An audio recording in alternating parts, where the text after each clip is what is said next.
Ladies and gentlemen, welcome.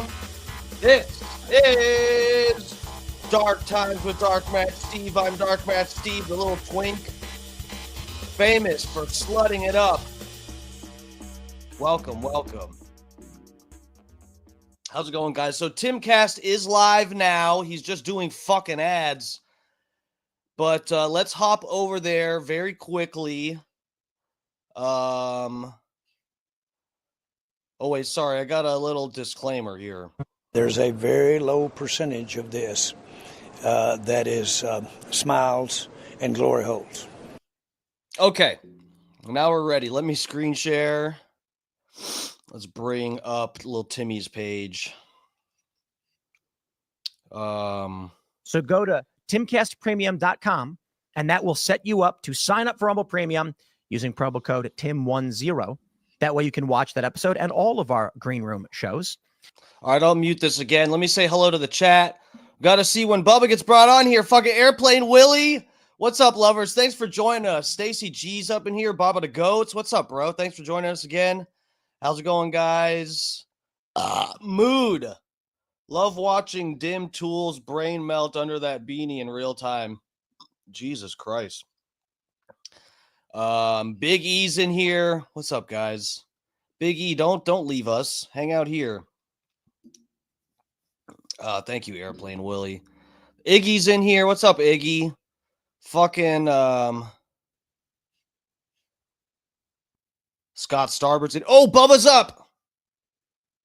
The opportunity of being here. Yeah, who are you? What do you do? I mean, honestly, I think everyone knows who you are, but well, maybe I'm Bubba the Love Sponge. I've been doing content or radio for 40 plus years. I did some radio back when you were a little kid in Chicago on B96. Pretty much everything that we do now is at the Bubba Army, whether it's our YouTube channel, whether it's our Facebook, our X, and then we have a kind of a master website. Look at Bubba looking sexy.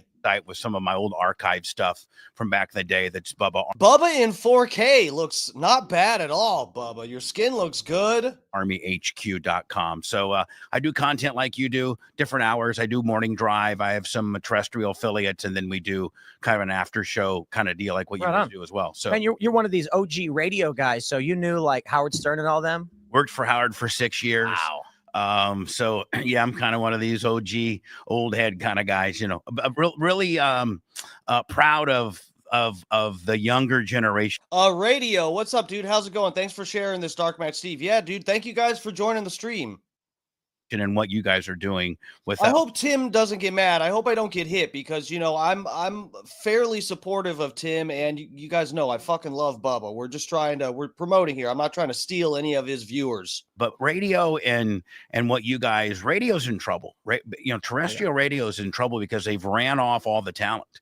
All the talent now is over here, or at least trying to be here or establish some real estate here. So, you know, regular radio is in big trouble right now. Interesting. Well, we got a lot to talk about, so glad you can be here. Thanks for having me. Libby's hanging out. I'm Libby Emmons. I'm hanging out. Glad to be here. I'm with the Post Millennial. Glad to meet you. Hi, Libby. How are you? Hi, how's it going? Nice. Phil's here. Hello, everybody. My name is Phil Labonte. I'm the lead singer of the heavy metal band All That Remains. I'm an anti-communist and a counter-revolutionary. Bubba, you and I are going to have some. Now, is it true that Tampa, Florida, is like the death metal capital of the world? It is, yeah. More. I think Fuck it's. yeah, it I think is. it's Morrisound is the studio down there that all the death metal bands like go to. the Cannibals or Cannibal Corpse. Well, Cannibal Corpse started in Buffalo and they moved to Florida. Yeah. Deicide's in Tampa. There's Deicide. I've seen Deicide. I have one of their albums. I think 2 of them. a band called Trivium that's out of Orlando. There's Cannibal Corpse is very famous around here. Marilyn Manson. Marilyn I think grew up in Ohio, but I think the band Marilyn Manson actually started in Tampa. Malevolent Creation is in Tampa. There's a bunch of bands in the Tampa area. I don't know how Tampa got. I mean, we were the strip club capital for the world. It's Florida. Might as well be the heavy metal capital of the world. It's Florida, man. But I get you, guys. The music scene in Florida used to be so different. When I was growing up as a kid, we're gonna speed this up. I'm putting it in 1.25 because I'm gonna be starting and stopping here and there. But the music scene in Tampa used to be way crazier. When I was like in high school, middle school, and just graduated, I mean, you could go every weekend. You could go down to Ybor and see some fucking crazy death metal band shredding and you just go down there. You didn't even have to go look up what's going to be down there. You could just go and fucking pay under $20 and have a fucking blast. The comment you made about terrestrial radio and how all of the talent left, that's something that I'd like to touch on. Maybe we'll talk about it in the after show. But quick question for you, Phil. Would the country be a better place if metal as a genre had more fans than Taylor Swift? I don't know that it would be a better. I don't know that it would be. Heck. I don't know about a better place, but it would definitely be a more calm place. I'll tell you what would make America a better place. And I had Joe Rogan on my show in the early stages of my serious career in 06. And, he was talking about at the time, he'd been turned away from a bunch of terrestrial radio stations, KLOS, KROQ, some really legendary stations. And you know how well somebody like you and Joe Rogan and some of these huge franchises would do on regular radio right now? Well, we actually you can't, it's almost taken a step back for y'all. Well, yeah. So we've talked to agencies and they said, we will sell your show for radio syndication, but no one actually bothers to do it. And it's because all the ad agencies say that the revenue is like 5%. So it never takes priority. Never, and as it shouldn't, just because once you've made it where you've made it then it's going backwards. If but why not? Sense. The thing that is but it hurts the integrity of how good. Oh, but you should listen to your own advice, bro. Stop itching for a new radio gig in Tampa.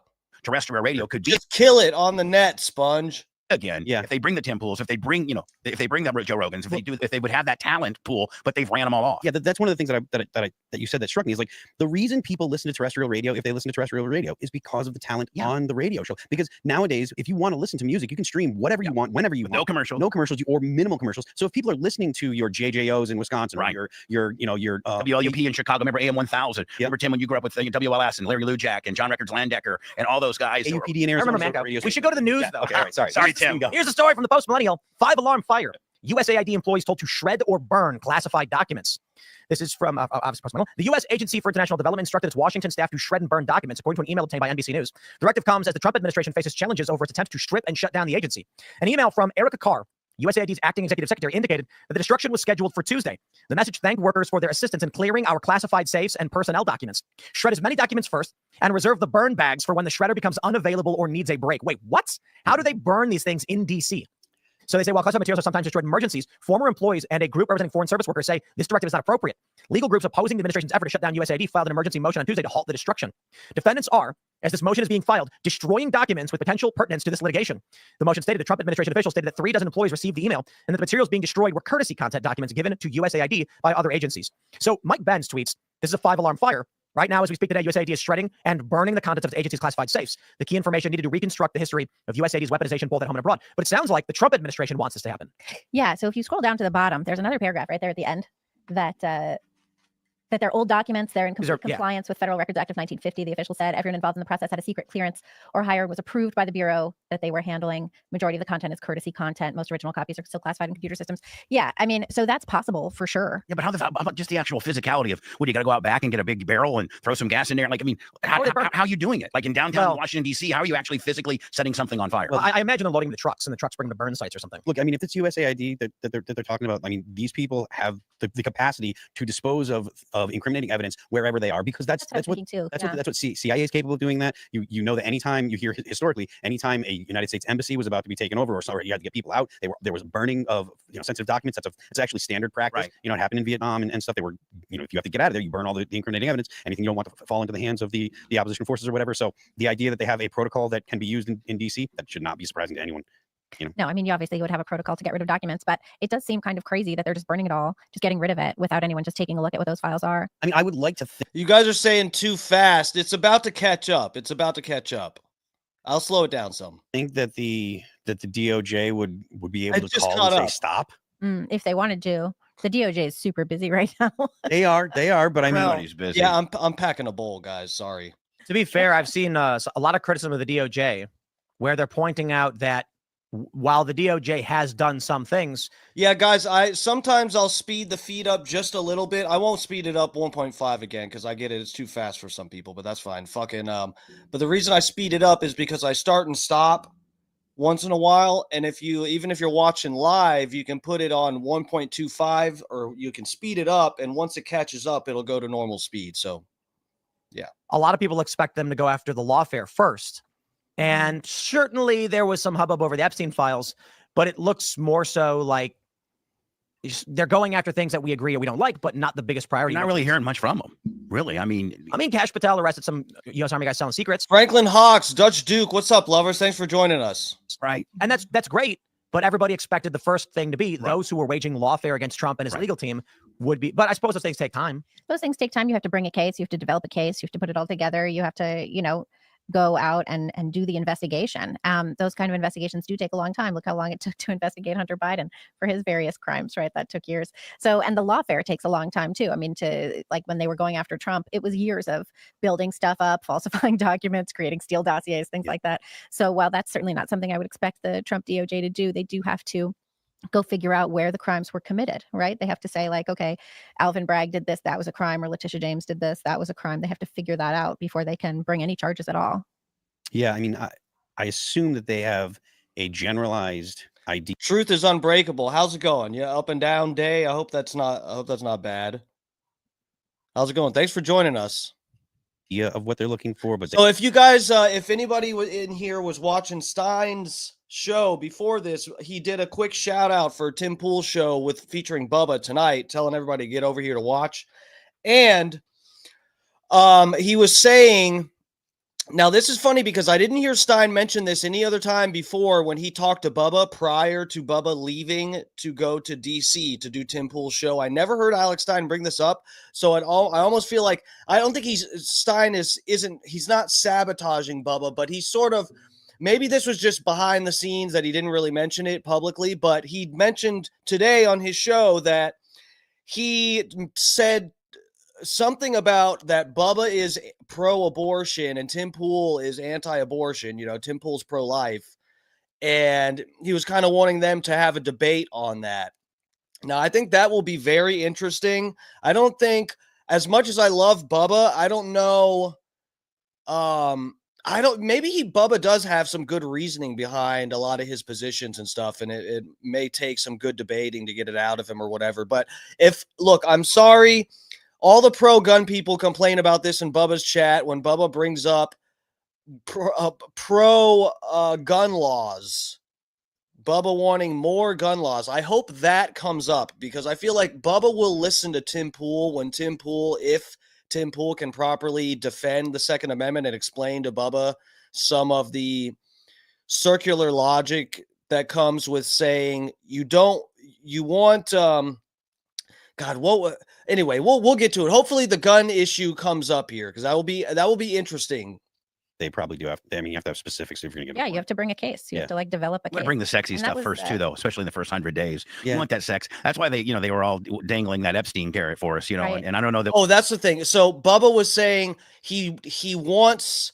This is what he was saying that I complained about this one time before. Okay, this is nothing against Bubba, but just people have differing opinions and logic when it comes to gun laws and stuff. Bubba mentioned before that he wants universal background checks, but doesn't want a gun registry. Okay. And the problem with that is you can't have one without the other.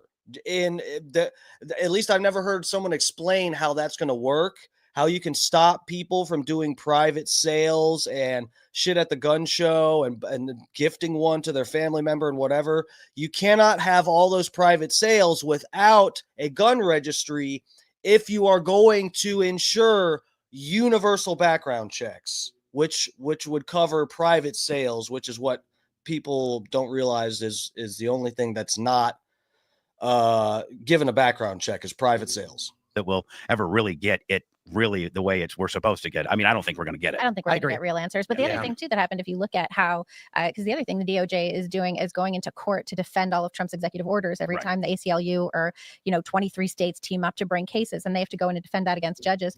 And you had a lot of judges. Every time, like you've had some wins for sure, but you've also had a lot of temporary stays of executive orders or temporary overturnings of executive orders. And someone said it before and I didn't realize what they were talking about, but now I understand. This woman has a big cock.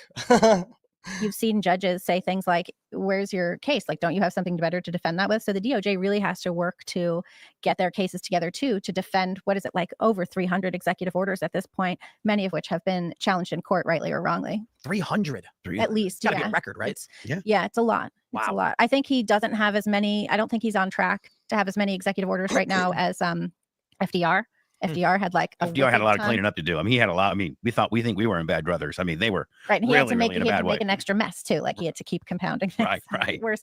But yeah, so that's, you definitely have a ton of that going on. I wonder how much Trump is actually going to be able to succeed in the gutting of the guys. Can you believe it? Our sponge is on the Tim Pool show. God damn it, Alex Stein! I owe you a blowjob. The bureaucratic state, the deep state. What with like the judges saying you can't freeze payments and things like this. Certainly, I think the advantage is always going to be with the executive branch, which does present some challenges for our constitutional republic in that Trump can fire away executive orders over and over and over and over again, but the Supreme Court doesn't convene every day. Right. So Trump can they can only take a certain number of cases a term. Right. Federal judges run this country. I mean, that's and they're appointed for life. And it's they're as polarizing as the parties in themselves. But federal judges are the only ones that can really overturn these things. And again, Trump can sign 300 of them. But how many Barack Obama or Clinton appointed federal judges will get these and just shoot them right down to zero? And look, remember, it's great that Donald Trump is our sponge is so smart. Listen to him; he's informed. Doing things through executive order, but we really do need Congress to legislate. Yeah, we do, because they have to be. That's the only way that they're going to be permanent. If we really want to get rid of the Department of Education, there has to be legislation. And that's such a long process in itself. I mean, well, it wasn't the DOE. I mean, the DOE was Jimmy Carter formed it, but like he signed a congressional law forming it. Yeah, there has to be. That's the thing. Like, right when Trump came into his first term, he overturned a lot of Obama executive orders. When Biden came in, he overturned a lot of Trump executive orders. And now we have Trump overturned 78 Biden executive orders and is creating new executive orders. And if the GOP doesn't keep the White House, then a lot more executive orders will be overturned. And to be honest, that's no way to live your life under executive orders that only live for 4 years at a time. There's also though the other me on Alex Stein's show. I would love to go on Stein's show. I would love that. I wish I could. Maybe I can sometime. I'm on good terms with Stein, but I get it. Stein is way. I mean, I'm nowhere near Stein's league. I'd be lucky to be gum stuck on the bottom of his shoe. So, but maybe if one of my parody songs goes viral, maybe Stein will have me on there or something. I don't know. You guys know I'm a fucking content creator. I'm way the fuck blackballed. Fucking sucks. I had to open my big mouth and tell you guys not to get vaccinated, and here I am sucking dicks metaphorically for clicks on here. Other thing that was interesting was the affirmative action executive got deleted from YouTube order. That was Lyndon B. Johnson, and Trump just overturned that. Look, so that was interesting too. That lasted a long time. Power to do this stuff anyways. Like the reason that we have every administration undoing the stuff that the previous administration did is because we actually have a government that is going far beyond its constitutional mandate. If you want to do something, just look at EPA versus West Virginia. Yeah, if you want to get some real changes, like really, really big changes, get a constitutional amendment to clarify the necessary and proper clause in the Commerce Clause. When's the last time there was a constitutional amendment that actually went through? It certainly wasn't the ERA. No, it wasn't. The ERA didn't. I want to say that it was in the 90s was the last one. Was it? But it was something that was not significantly consequential to the average American. Yeah. I can Google it in a second. But the point that I'm making is the president shouldn't be coming in and trying to create law. We shouldn't have presidents, different administrations, fighting about what they think the country should be doing. The fact of the matter is, what the federal government actually has power to do has been laid out in the Constitution. There's no reason for the government to try to go beyond the bounds because the states are empowered to all make decisions in and of themselves. What is good for California is not necessarily good for Florida, or what's good for Massachusetts is not necessarily good for Idaho. And it is completely, not only is it good, it is the thing that the country is supposed to do. Well, they have different laboratories of democracy and try things out. The rumor is that Trump's intention, his agenda, is to basically federalize the country, to largely dismantle the federal government so the states become competitive once again. Regulation, everything will largely follow the state's taxation. See it. So when we're talking about the gutting of the IRS, some 45,000 employees, or now the Department of Education, which is a big story. I was watching Fox News and the breaking news came in. They ordered all staff to vacate the building by 6 for security reasons. Love to hear it. And now by tomorrow, half the staff may be gone. I'm hearing from people who, let's just say, they work in around DC. They know some of these people that Trump wants the states to be in control once again. Well, that makes sense when you consider the Dobbs decision, which was a state thing. And when you look at how a lot of states are fleeing Delaware right now, it used to be a lot of companies would set up a Delaware Corp, and now people are going to. I think Walmart. Walmart's they're going to like Wyoming, Arizona, wherever. Montana. I think Montana is one of the. I think Montana, you guys can look this up, might be the only state in the country where you can set up a company, and the owners of the corporation are not publicly disclosed. You cannot find out who the owner of a corporation is in Montana. So a lot of people set up LLCs and sub S's in Montana, which was much like had some same verbiage that Delaware had until just most recently people over the Delaware thing got overturned and people are leaving. Yeah. Well, I've had my gripes over West Virginia's garbage law. We call them Uber laws. However, West Virginia did just pass an artificial food dye ban. I saw that. That was cool. However, the governor hasn't signed it. He could still veto this. And you think he will? Well, I think people got to understand this. The major food producers probably generate several $1 billion worth of revenue in the state. Largely Adam Wiley, lover. What's up? How's it going? For themselves, but that amounts to a lot of taxes and jobs. And so these companies are going to be telling the governor, don't sign this. Yeah, does Tim Pool know you met Trump? Tell him, Bubba. Because you're going to lose X billion dollars per year, which is going to result in X loss of jobs, or otherwise, which means everybody out there who supports this stuff, you need to do whatever you can to make sure that West Virginia and any state that does this has the support it needs. So that means we need investors who are going to be like, I'm going to set up a cereal manufacturing plant or whatever, West Virginia, that uses beta carotene instead of red dyes or whatever. We're going to make real healthy food instead of the fake dye garbage. That way, the market doesn't take a hit. But we will talk about that a bit more later on. I do want to jump to this story. This is the big news, ladies and gentlemen. Mahmoud Khalil. He was a green card holder, permanent resident of the United States. He had his visa revoked. He is being deported. A judge has blocked his deportation temporarily, and they're saying it's because he was aligned with Hamas. He was supporting Hamas-aligned activities. And now, NPR reports green card holders' rights in spotlight after arrest of pro-Palestinian activist. What's really fascinating about the story is how the story itself largely doesn't matter to Democrats here's the funny thing. The run-of-the-mill Democrats are angry over this because it's an immigration question. The far left Democrats are angry because this guy was anti-Israel. The middle-of-the-road Republicans are saying, you can do this. You have no right to be here. And then the Jewanon and it's a distinction, and the anti-Israel right side are angry over this. Jewanon. And they're claiming it's free speech grounds. I think principally Israel is the issue for a lot of these people, but there is an interesting question being brought up as Trump's administration is seeking to deport a permanent resident who is married to an American in this country. So what do you think? He's calling for violence. So we have quotes where he called for violence. There were quotes where he was saying we should attack the police and things. Were those like that. his quotes, or were they part of the Columbia University apartheid divest? The way that I understand it, they were his quotes. I could be misinformed. I was looking for a video of him specifically, and I didn't find that stuff. But again, what's stopping it? I know that federal judge. I know people have been saying he has quotes like "We will resist the police" and things like that, or something to that effect. I don't know exactly what he said specifically. That could be described as threats of violence or anything like that. Well, Columbia University Apartheid Divest is a really radical group, and they're the ones who were staging the takeover of Hamilton Hall last year. I don't know if we should start deporting permanent residents for speech, even if it's fighting words. The takeover of the quad. I think it was almost 2 weeks that they had took over buildings. You can just charge them like a normal person. You don't need to start deporting people. Hamilton Hall. They renamed it Hind Hall after a girl that was killed in Gaza. They were very specific about that. But they took over the quad for like 2 weeks. They recently took over. Eat more. What's up, bro? Thanks for joining us. How's it going? Barnard's Milstein Library, which is like this really storied historic library on the campus that is shared by. I do have it sped up just a little bit. Everybody kind of sounds like they're on Adderall on this show right now. That's my fault. Both, it's shared by both universities.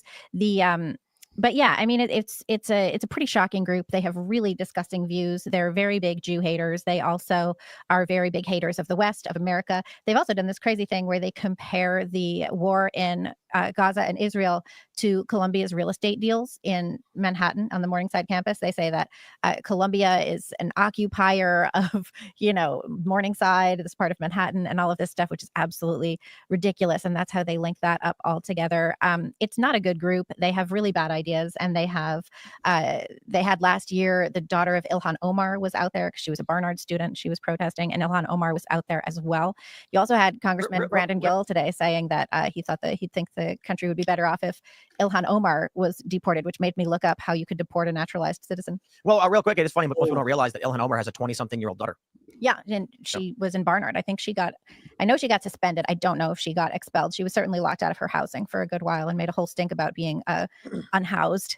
Unhoused. Yeah. Well, so I asked my Twitter and my ex followers, should non-citizens in the U.S. be allowed to stage protests against U.S. policy? 85.8% said no.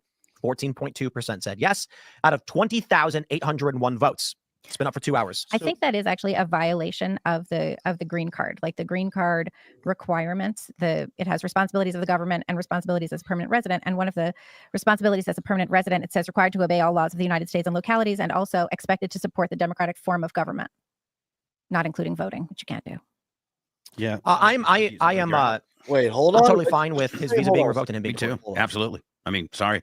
Permanent resident, it says required to obey all laws of the United States and localities, and also expected to support the democratic form of government, not including voting, which you can't do. You can support the democratic form of government, but not you can still, it's not mutually exclusive. You can protest and still support the democratic government. So yeah, I mean, unless I don't know what, I mean, they're not citizens, right? They're not supposed to have all the same rights as a citizen. But yeah, what she just said that's not exclusive. Yeah. I'm totally fine with his visa being revoked and him being Me too. Absolutely. I mean, sorry about your luck, bud. We got rules around here. I mean, sorry. Yeah, I mean, these protests were taking over buildings.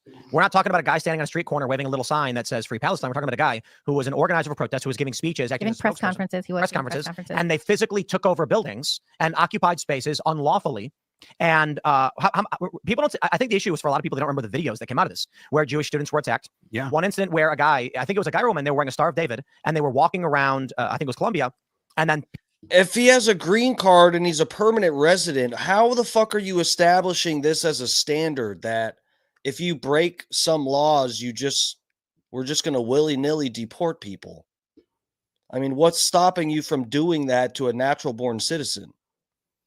People just formed a line, linked arms, and pushed them out. Yeah, they refused to let them into the encampment. They also refused to let people go to class. Recently, they say that Khalil was part of a group of students. I don't know if this is true, but they say that he was part of a group of students that was disrupting classes and Mood, thank you. I appreciate that. DMS, you're a critical thinker. I appreciate you. Yeah, man, I'm not so fucking one-sided. You guys, I really try to be fucking honest and open-minded with shit and call shit out wherever I see it, no matter which side is saying whatever.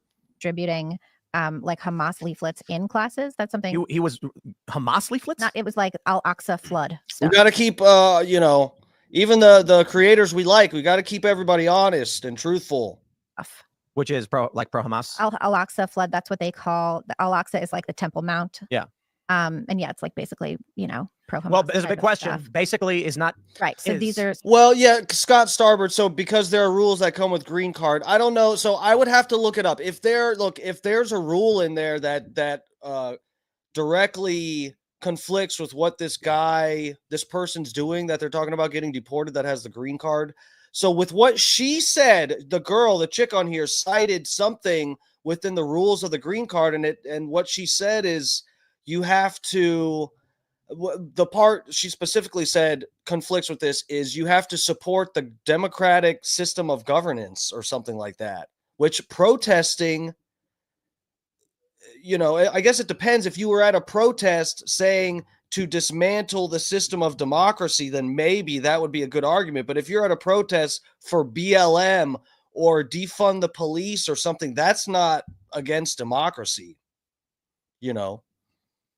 So these are the questions. You can say you want to pass laws to defund the police or whatever the fuck through democracy, but as a, non-citizen or, as a green card citizen person, maybe you're not going to be able to vote, but you want to tell other people the truth about something and highlight something so that they vote differently. I don't think that should be against the rules.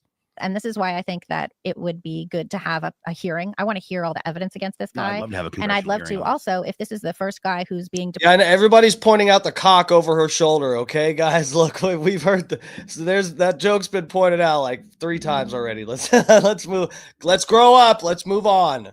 Who has a green card, and he's being, charged. He hasn't been charged with anything yet. He hasn't been investigated for any crimes. And that's something too. I was reading the Free Press report this morning. So what? And they were saying that he hasn't. Scott Lauer over on the Facebook. What's up, bro? Thanks for joining us. That nobody in the administration says that he's done anything illegal. So what? Well, so it's interesting. And so what to you? I mean, so what in general? If this is going to be the blueprint of how people with green cards are deported, I want this morning. So what? Okay, let's hear out what she's saying. I'm sorry I'm backing it up some, but let's just hear this out because I think she might be going back to the other end of the spectrum here with this. I don't know. Want to hear all the evidence against this No, guy. I'd love to have a And I'd love to congressional also, if this is the first guy who's being deported who has a green card and he's being, charged. He hasn't been charged with anything yet. He hasn't been investigated for any crimes. And that's something too. I was reading the Free Press report this morning. So what? And they were saying that that nobody in the administration says that he's done anything illegal. So what? Well, so it's interesting. Yes, it is interesting. That's a fair point by her. Yes. If this is going to be the blueprint of how people with green cards are deported, I want every I dotted and T crossed so that we know. Thank you. That in every case, this is being done appropriately. This isn't a so what, Tim. This is she's making a valid point here. Have an appropriate procedure. Yes. Make sure that they, do it just like you said, lawfully, do it lawfully. And then Scott Lauer over on the Facebook, bro. Thank you so much. Yeah, everybody, please, if I can remind you, hit the like button, hit the subscribe. I stream 5 nights a week. Our boy, Bubba the Love Sponge. I do parody songs and a podcast for the Bubba the Love Sponge show, for the Bubba Army podcast and all that stuff. So we're supporting Bubba by doing our little watch party here. And of course, go support Tim Pool and thank him for having Bubba on. In fact, I'm going to get in the Tim Pool chat, say Bubba Army and blow Bubba's spot up a little bit. Ship them all out. Like if you broke the law, beat it. This is how we protect Americans. Use that as case law. Then let's have the first one. Let's have some case, and then we'll have some case law. I disagree. The law clearly states, and if you want to change it, we can change it. There is no judicial review. The State Department can kick out any green card holder whenever they want. At any time. If it's lawful. No. There's no question of what lawful is because there's no judicial review. And the State Department then it is lawful. Right. Then that means always at any time for any reason it's lawful. So there's no question. All I'm saying is like if your information is accurate and it's lawful, then ship them out. So here we have. They don't even have an appellate process, right? There's none. I talked about it earlier. Right. I pulled it up. This is section 221, subsection I. After the issuance of a visa or other documentation to any alien, the consular officer or the Secretary of State may at any time in his discretion revoke such visa or other documentation, period. Look, visa. Let me read this. General and such revocation shall invalidate the visa or other documentation from the date of issuance, provided that carriers or transportation companies and masters, commanding officers, agents, owners, charterers, or co-signees shall not be penalized under section 273B for action taken in reliance on such visa or documentation, which this is an aside to it. They go to say there shall be no means of judicial review of a revocation under this subsection, except in the context of a removal proceeding, if such revocation provides the sole ground for removal under section 237, A1B, blah, blah, blah, which is an aside. Basically, if the Secretary of State says, we are taking back your visa, they can do it. Big Lunger, thank you, sir, for joining us. How's it going, bro? Thanks for joining us. Period. They don't need a reason. There's no appeals. There's no court. There's no habeas corpus judicial review. It is, you are a visa holder. You are no longer a visa holder. You are now here unlawfully and can be deported. Aren't there extra protections for green card holders? This literally says, and I quote, the Secretary of State at his own discretion can revoke such visa or other documentation. That's it. Yep. And notice of such revocation, that's the important point, shall be communicated to the Attorney General, and such revocation shall invalidate the visa or the documentation from the date of issuance. So notice, you know what that means? It means the moment Marco Rubio says, we have revoked your visa, it's gone. What did you say about judicial review? So it says here, there shall be no means of judicial review, including review pursuant to section 2241 of Title 28 U.S. Code, except in the context of any other proceeding. Or any other habeas corpus provision and sections 1361, 1651 of such title. It says there shall be no judicial review of a revocation under this subsection, except in the context of a removal proceeding, if such revocation provides the sole ground for removal under section 237 that A1B. would be the case here, and there would be a removal proceeding, and we're going to see a hearing tomorrow. No. You misunderstand. A specific subsection. So let me pull up section 237 if we want to address the specific criteria by which they would have a proceeding, and I believe it's relating to when other. Oh man, this jumps so far. It's huge. It's a huge. You weren't kidding. It's what, like 500 million pages. It's 503 pages. Yeah. So I think we'll get it right. We'll get it right. Well, I think what they're saying is if the revocation is particular to a specific action, there's one exception for when they do this. But I'm pretty sure if you read it plainly, it says in the discretion of the consular or the Secretary of State, they can just revoke your visa. Yeah, after the fact, it provides exceptions. That's pretty fascinating. I didn't know that. I mean, if that's the case, it's pretty severe. Yeah. Is this not, guys, the kind of situation where this is, our politicians can really start getting petty with this, because this is some protester that is, anti-Trump or whatever. If we start deporting green card holders based on their political views of them protesting or whatever, Is this a bad precedent? And then what if a Republican loses in the next presidential election? And what did they say? The state attorney, or who did they? Secretary of State? Yeah, that they said these people can just deport a green card holder. Then they're going to deport someone like Ari Maddie, the guy that if you guys watch Kill Tony, he's this really fun. What is he? I forget what country he comes from, but he comes from some shithole country. He's got a funny accent. Guy is fucking hilarious, and they're getting him a green card. Are we going to start like deporting people for political views? Also, you have the Trump administration investigating 60 universities total and instructing the administrators of those universities that they have to comply with all of this stuff, because the executive order, I guess, per the Trump administration's way of thinking, is retroactive, right? I mean, this guy Khalil, I think, was involved in stuff in January. Right. I don't know if it was before January 20th or before the executive order was signed or after, but it is interesting if the Trump administration is going to be deporting green card holders from those who were engaged in stuff retroactively. I wonder if that's I think since he's been in office, this is all stopped. I mean, because it's still happening. It's still happening at Barnard. At the level that it happened, at Barnard, they were hanging effigies of one of the deans. Wow. They were distributing leaflets in classes, disrupting classes, preventing people from getting to classes. The NYPD was called in. There was a bomb threat, so that they had to evacuate the whole building. I mean, it's pretty insane at Barnard. And when you look at the press conferences, there's plenty of student activists with accents, and you wonder, like, why, like, what are you thinking? On what circumstance are you here? Right, is that gonna stick? Yeah. So it certainly has been continuing in New York at Columbia specifically. I don't know as much at the other everything else is pretty much. I don't think it's nearly as prevalent. But you also as it was. have the administrators of a lot of these schools saying that they're not going to cooperate. You have the administrators at Columbia anyway saying they're not going to cooperate with ICE or DHS or anybody trying to come find these. I wonder how that's going to work out for them. Yeah. And it's undergrads to grad students who are, of course, adults. I mean, I think this guy is like 27, 28 years old. I am still trying to find the page. The subsection. Yeah, it's just massive. It's not easy to find. I think it's 500 plus pages. The particulars of it, honestly, like they're not really all that important to me. Like, there is a legal means to do this. That one lady has a cock over her shoulder, and this guy has a pussy over his shoulder. What kind of subliminal messaging is Tim Pool's show sending to its viewers? How it's done, whether they get a hearing or not, whatever, I don't care. If they're spouting anti-American rhetoric, right, and they're calling for violence or the destruction of Western civilization. Eric Rucker, thanks for joining us. How's it going?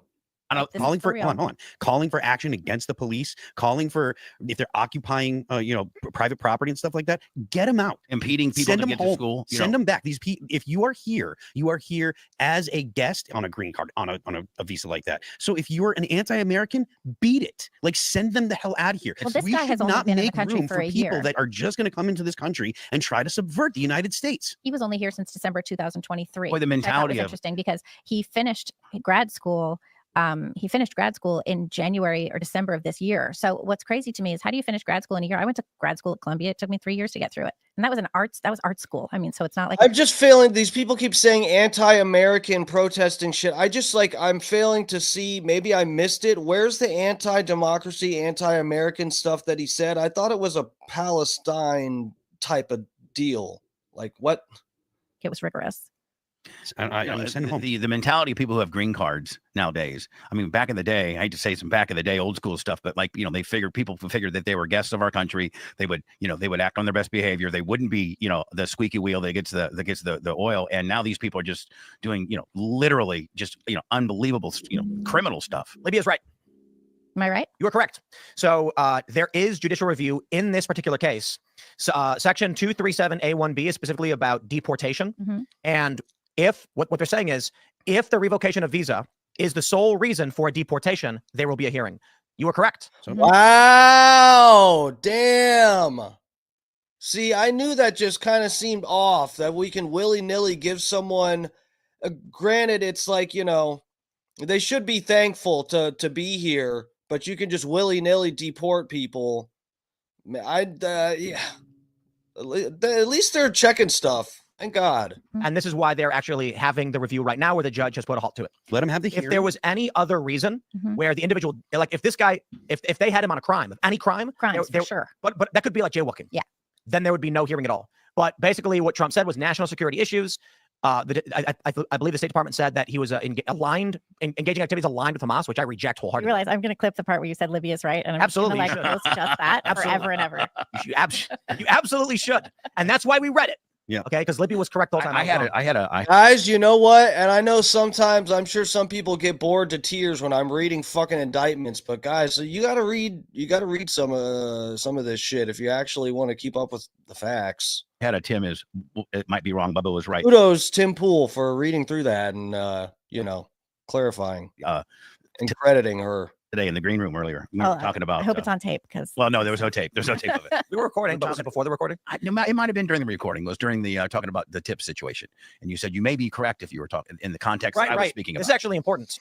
No tax on tips. Bubba brought up means super chats may be tax exempt. Right. Oh. And I said, however, a gratuity is.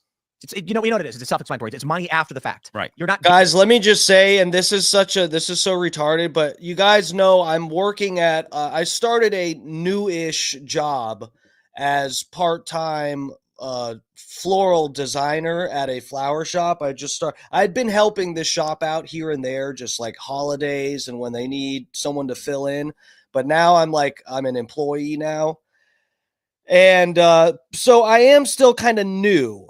And as when the days that I work, it's like I'm the only designer in the shop. So it's me and the owner there. We kind of have to get along. If I was someone that's fucking annoying or something, I could see him wanting to fire me. It's like, when you only got one person working there, you kind of have to get along. And something came up today. I was just going to share this because it was so retarded and triggering and fucked up on so many levels.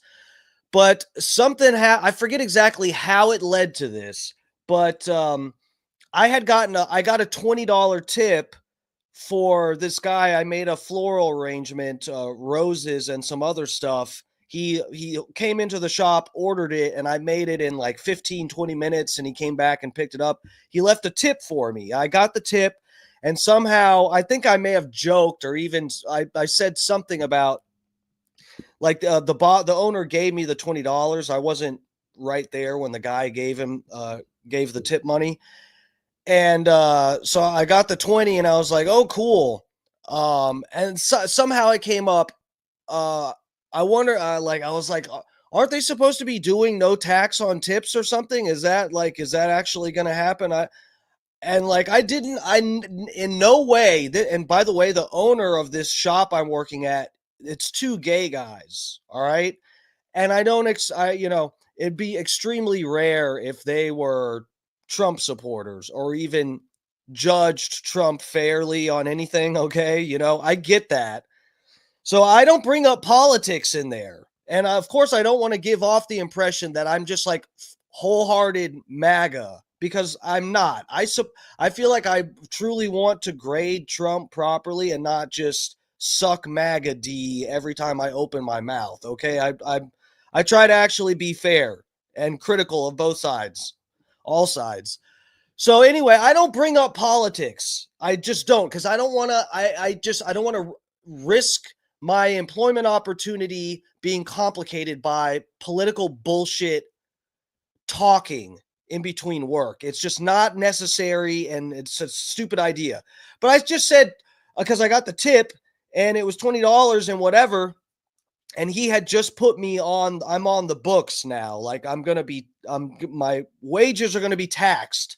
So I just made a little comment about, I think they're supposed to be doing no tax on tips or something. I don't know if that's going to happen or when it's supposed to start. And he goes, oh, yeah, no, that's not true. It's just something Trump said to, get people to vote for him. And I quickly changed the subject. And I forget what I started talking about, something else. And then he brought it up again. Like a minute later, he goes, yeah, and just to clarify, the no tax on tips, that's just a Trump lie to get votes. And I just kept my mouth shut. And it's a shame that, it's fucked up on this level that an employer would pressure me to agree with his political opinion That's so fucked up on so many levels. I, as an employer, would never pressure an employee to agree with me politically about something as trivial as no tax on tips, which doesn't even like apply to me. I'm given cash tips here and there. There's no way that I'm going to count that in my taxes.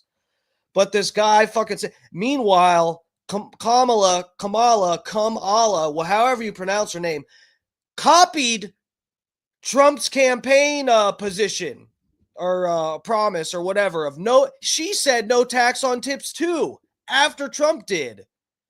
But of course, he probably, my employer probably doesn't remember that conveniently.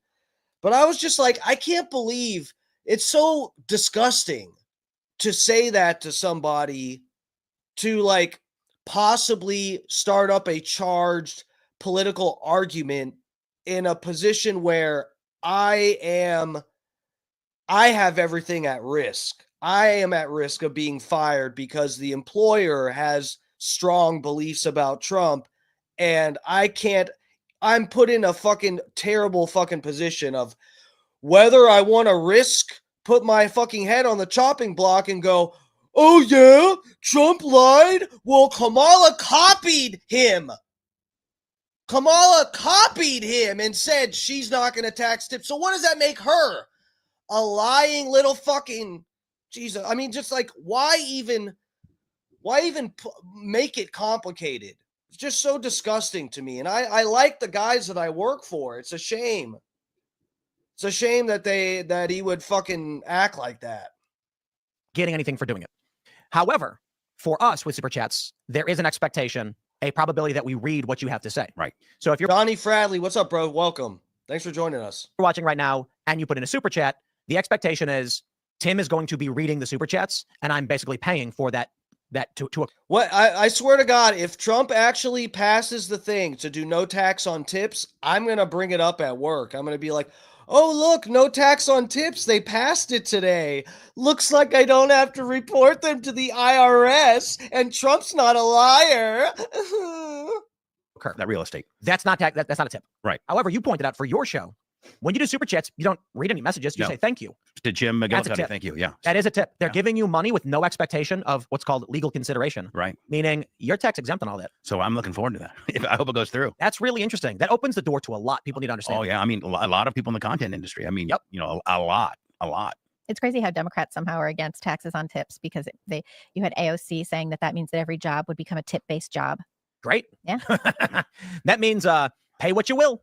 Yeah. And think about how that would work. I say, hey, if you want to watch our members. Oh, but if everybody gets paid in tips and then they don't tax them, how are we going to pay for all of Ukraine's shit? Only show it's free. Just leave a tip. And if you don't, we won't do it again. Mm-hmm. Right. So it's like, I mean, no taxes. Right. I mean, you know, you can get creative on that. White Iced Tea, thank you for asking about the name of the flower shop. Please just, I'll text you. I'm not putting that on the internet because then someone's going to clip this and send it to them. I'm not playing that game. Look, nothing against my employers, but I'm sorry. That's just like, why would you even, if you do watch this, which I hope you don't, why would you, come on, why put me in a position where I either have to feel pissed off and bite my tongue or risk it and say something stupid and start a fucking argument and then have my employer angry at my political position? Why put me in that position? Yeah, it's almost like you tithe. Yeah. We'll do the uncensored Tithe show. to the Timcast. Yeah, and then what we do is we say, like, nobody has to give us money, but if we don't make any money doing it for tips, we're not going to do it again. Right. We're not going to be around. Yeah, and look, we know that servers rely on tips for their income. So you are allowed to rely on tips for your income so long as nothing of value is given in exchange. Right. Other than service. No. No, I mean, like, as far as a server, they're just serving. So tips come after the service is already completed. Right. That's what I meant. I mean, as far as they're tipping you, I guess, on how well you did your job, potentially. It's just extra money. Have fun. Right. There you go. Freebies. Yeah. And anyway, I had a Tim moment like you had just a minute ago, Libby, like you're clipping. I just don't know if I can clip it or not. No, that we recorded that. That's on the Green Room show. Okay. Yeah. Let's jump to this next story from Business Insider.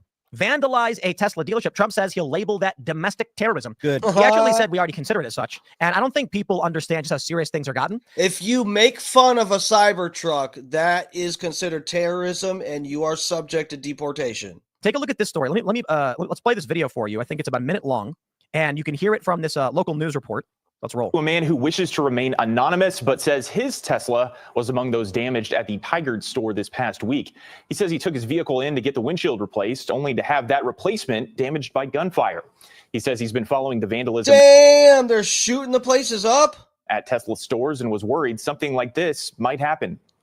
We've been nervous driving the car and uncomfortable even having it parked out in front of our house. We have taken the steps of covering the car at night. It seemed like at the time when we got the car, it was more of a left-wing or left-leaning person's car. The group behind today's demonstration, Indivisible Greater Vancouver, said they do not condone acts of vandalism or of violence, adding these actions aren't conducive to the kind of change they're pushing for. Which is a lie, because let me tell you. This was the Oregon one. If there is a far left group, like this, regular old people wearing shirts and waving signs, and some dude ran up and opened fire at a Tesla dealership, not a single one of those people would provide any assistance to the police to stop him. Correct. If it was a group of right-wingers wearing American flag shirts and holding up signs, and a guy ran up and opened fire, they'd all be telling the cops everything they saw. They'd be doing interviews about it, and they'd say, arrest that guy. If it was in the right state, they'd be pulling out their guns and shooting them. That's right. If it was in Texas, I mean, he opened fire in public. You're in the right state. That happens, and it's you got a bunch of Trump supporters or a bunch of conservative people together, and they're in an open carry, or they're gonna defend themselves. They're gonna defend. Well, let's just defend others. Yeah. Let's just clarify what this is. Trump says this is domestic terror. It absolutely and it is. But real quick, I want people to consider this. You are out in public, and a guy runs up and starts opening fire on a car dealership. There were employees there. There are customers. This is. I mean, it's terror, but if you are in a self-defense state, people are going to start firing back. It's going to get really bad. So we cannot tolerate this. This is unquestionably political, and it is intended to frighten people. The point is to scare people. That's what terrorism is. Exactly what terrorism. That's my. Yeah, that's true. That's the definition. That's what Condoleezza Rice said. Terrorism is designed to terrorize the community. Yeah, the whole point of this is to scare people away from purchasing Tesla. Well, no, the point is terrorism by definition is political based. You're terrorism sounds like if you're just terrorizing people, then it's terrorism. But terrorism, the legal definition, requires there to be a political element to it. And I think this counts if you're shooting up Teslas, and it's an anti-Elon Musk, anti-Trump administration act.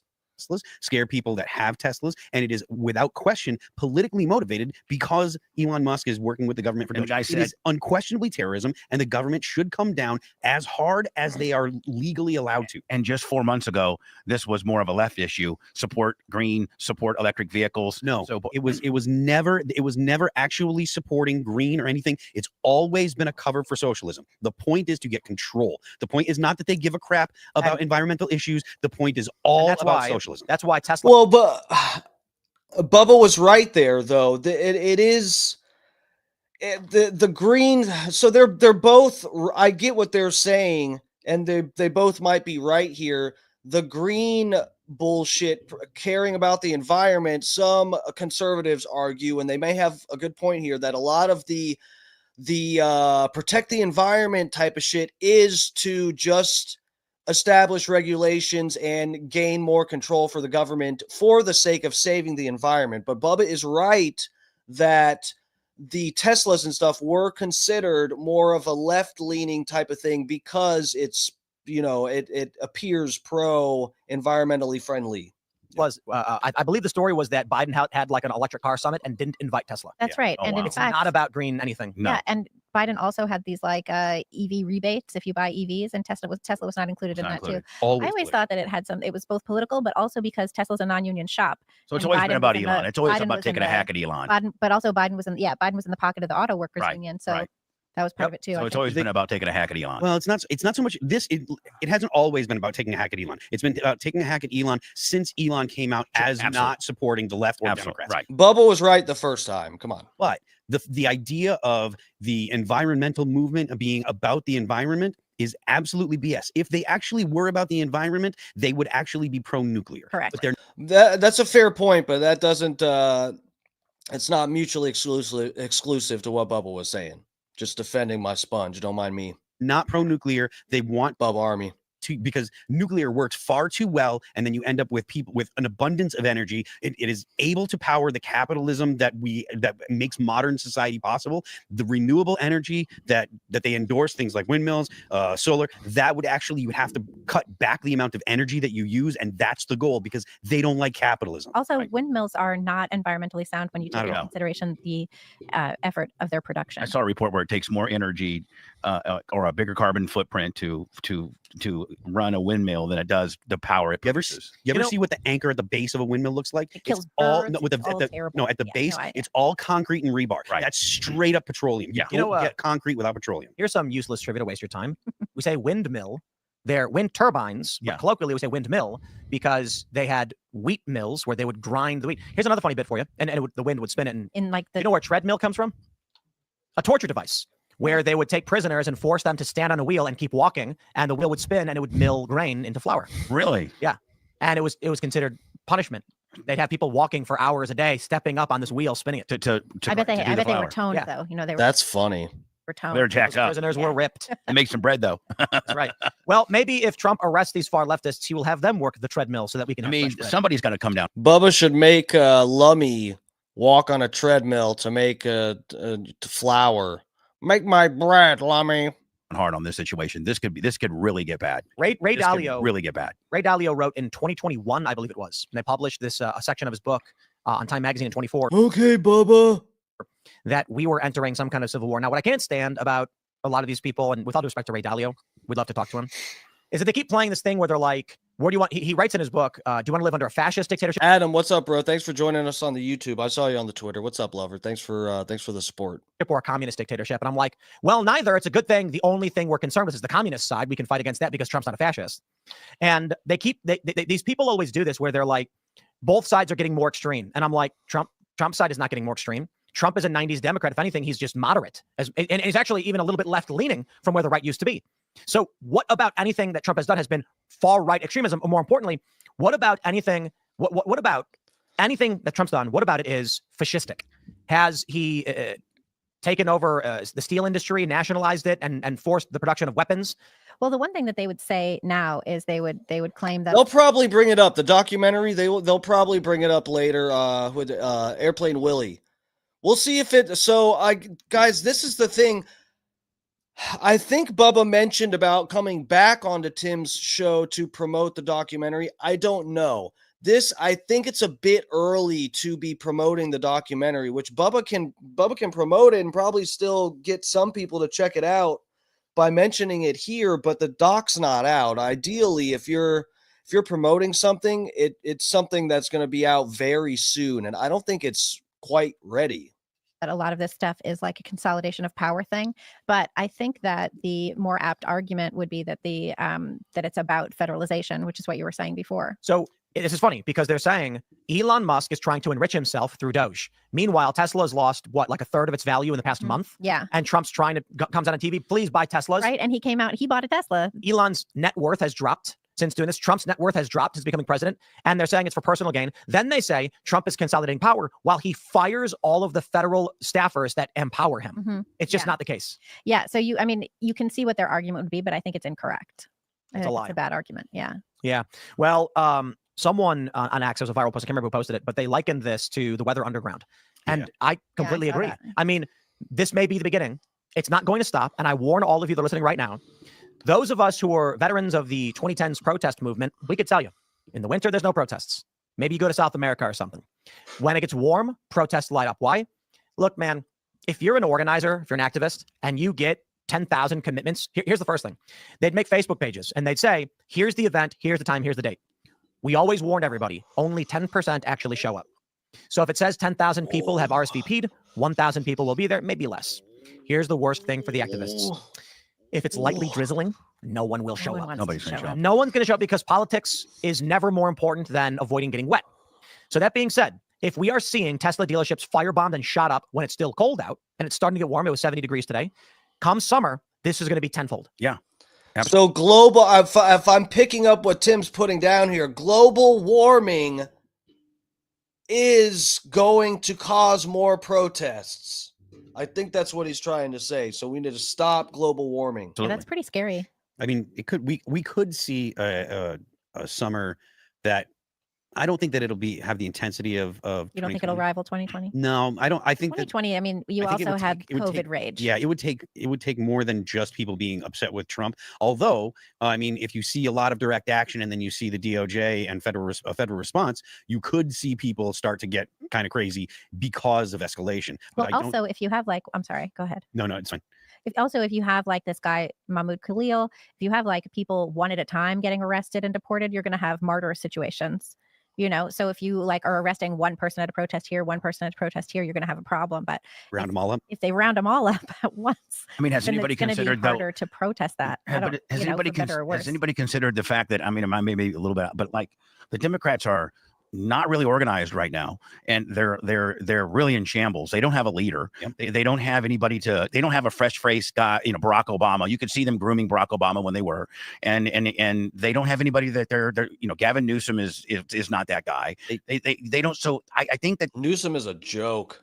That may hurt a little bit of their protesting situation. Just a bad joke with no punchline, because they don't have they're in shambles with regards to organization. So I think you're right about the fact that they don't have a leader, but it's deeper than that. In my opinion, the Democrats aren't sure who they are. Yeah. Right now, you've got the progressives and the far left that have been the loud voice, really controlling the party and dragging the rest of the party along. And they managed to convince, and it was a small section of the far left that managed to convince the whole, basically all of America, that it's not worth speaking out against them, and they were able to lead the country along for a while because the normal Democrats didn't stand up against them, and they were afraid because everybody was getting canceled and stuff like that. But now the Democrats are in a situation where they've lost. Most of America is tired of the far left's garbage. Yep. And so the rest of the Democrats are like, where should we go? Should we go with the far left, who are the people that are going to be protesting, that are going to be pro Hamas? They're going to be anti-America. They're going to be saying that America is a fascist country now. Donald Trump is this big bad boogeyman, etc. Anna, you think Anna's watching? I responded to Anna's tweet today. I hope I don't get in trouble for that, but I saw a funny response, a funny joke. So I typed it out. Or do we work with Donald Trump, who is essentially a 90s or aughts Democrat, and do we try to, prevent him from doing the things that we don't like, the excesses that do go too far, but work with him on the things that we do agree? Look, right until the Democrats figure that out, they're going to remain in chaos. Look at Fetterman. Airplane Willie, damn. Anna can lick D's MF and nuts. Jesus Christ. Yes. Fetterman. I think Fetterman's nailing it right now. Yep. With regards to potentially what a successful Democrat could be doing right now, in lieu of those idiots that made the chalk signs during the congressional thing. And you make a great point, because he's going on camera and saying beautiful things, and that's what Democrats should be doing. And then he's going to the Senate and voting in line with all of the far left psychotic policies. That's exactly what a Democrat could be. Sounding good on TV while stabbing Americans in the back. That's what he's doing really well. Yep. Yeah. But it's it's better than the asses that they made out of themselves during the congressional address. To me, they've become the party of the weirdos. Listen, I voted Democrat a couple times in my life. I really have. I voted for Barack Obama the first time, for various reasons. But it's to me, it's like they don't represent anybody that I know that has a sound mind. And I can't think of anybody. I agree. It's funny because with this like Mahmoud Khalil story, the Democrat narrative is that he was disappeared in the middle of the night. And it's like he was arrested. He was arrested. By ICE. Yeah. And they're like, yeah, but he was disappeared. I'm like, no, he was arrested, and he's in a Louisiana holding facility for ICE. Yep. He wasn't disappeared. You know exactly where he is, and you know exactly who arrested him. Right. You know exactly why they showed up. They've published their exact reasoning in the press and given numerous statements about it. Right. But the Democrats thrive.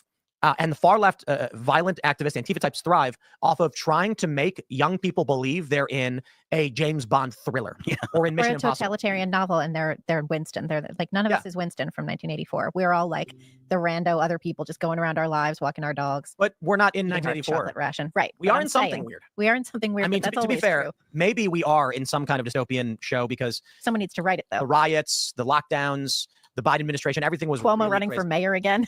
Yeah, so maybe they're not wrong, but they're not wrong about the narrative. But what they want to do is right. They want people to think that they're Winston. Winston from 1984. They want them to be V from V for Vendetta. Right. They want to tell you that you can be that leader leading the charge with the Guy Fawkes mask on. Or what's the one where it's like, put on the sunglasses? Yeah, Adam, Bubba's doing great. Bubba sounds very informed on the topics that he's speaking up on and stuff. He's got some good little truth bombs in there, and he's made some good points. So yeah, it's a good show so far. I actually graduated in 1984, and that's us. And it was mandatory reading for us to read that book our sophomore year in 1984. Yeah, That's funny because I was just gonna say I wonder if Bubba actually read that book because it sounded like he knew what they were referring to. Good for you, Bubs. That's some good reading. to read it too. And it's just like, it was so far fetched back then. You're like, and wow. Was it far-fetched? I remember reading it in like the late 80s, early 90s. I did not think it was that far-fetched. I thought it was a little. I lived in a little Warsaw, Indiana, little rural town. I was obsessed with apocalyptic literature, so yeah, I wasn't. I was obsessed with cafeteria. Isn't it kind of weird though? Like with in all fairness, Pop Sponge. that the dystopia we are in is actually a combination of all of them. I'm not kidding. Mhm. Brave New World, Fahrenheit 451, Pods, the 1984. Soma, it's all It's like telescreens. yeah, you not only have the drugs and And the pleasure. Sleeper. Don't forget Sleeper. It's a little Sleeper too. What's that one? The Woody Allen movie. I didn't read 1984 in school. What the most comparable thing that I think we read was The Giver. That book was pretty wild, but it's enlightening in a very similar way to 1984.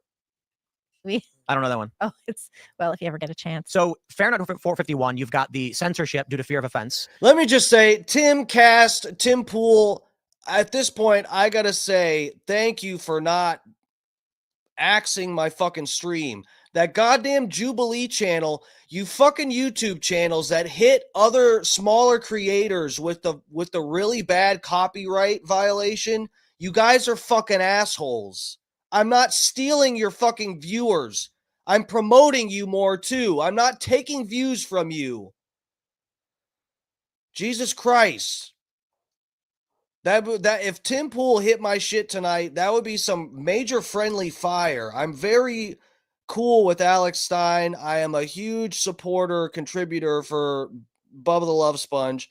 Small contributor, huge supporter. But thank you, Tim Pool, for not hitting my fucking stream with the bad cop. I hope it doesn't get hit afterward, but thank you, Jesus Christ. If we were streaming that goddamn Jubilee channel, they would have axed my shit by now. Brave New World, you've got the drugs to stimulate you and make you feel better or whatever. 1984, you've got the government lockdown and collusion and censorship. It's a little bit of all of them. It's a crock pot. It's Animal Farm. Of all of it. And then you have Sleeper, where they have an orgasmatron, so nobody ever has sex. They just have this orgasmatron machine. That's good. Have you seen and the then you have Reborn these dolls? robots.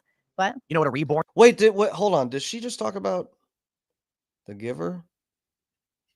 Farm. Of all of it. And then you have Sleeper, where they have an orgasmatron, so nobody ever has sex. They just have this orgasmatron machine. That's good. Have you And seen then the you have Reborn these dolls? robots. What? You know what a Reborn is? I sure have seen that stuff. Yeah. Yo, man.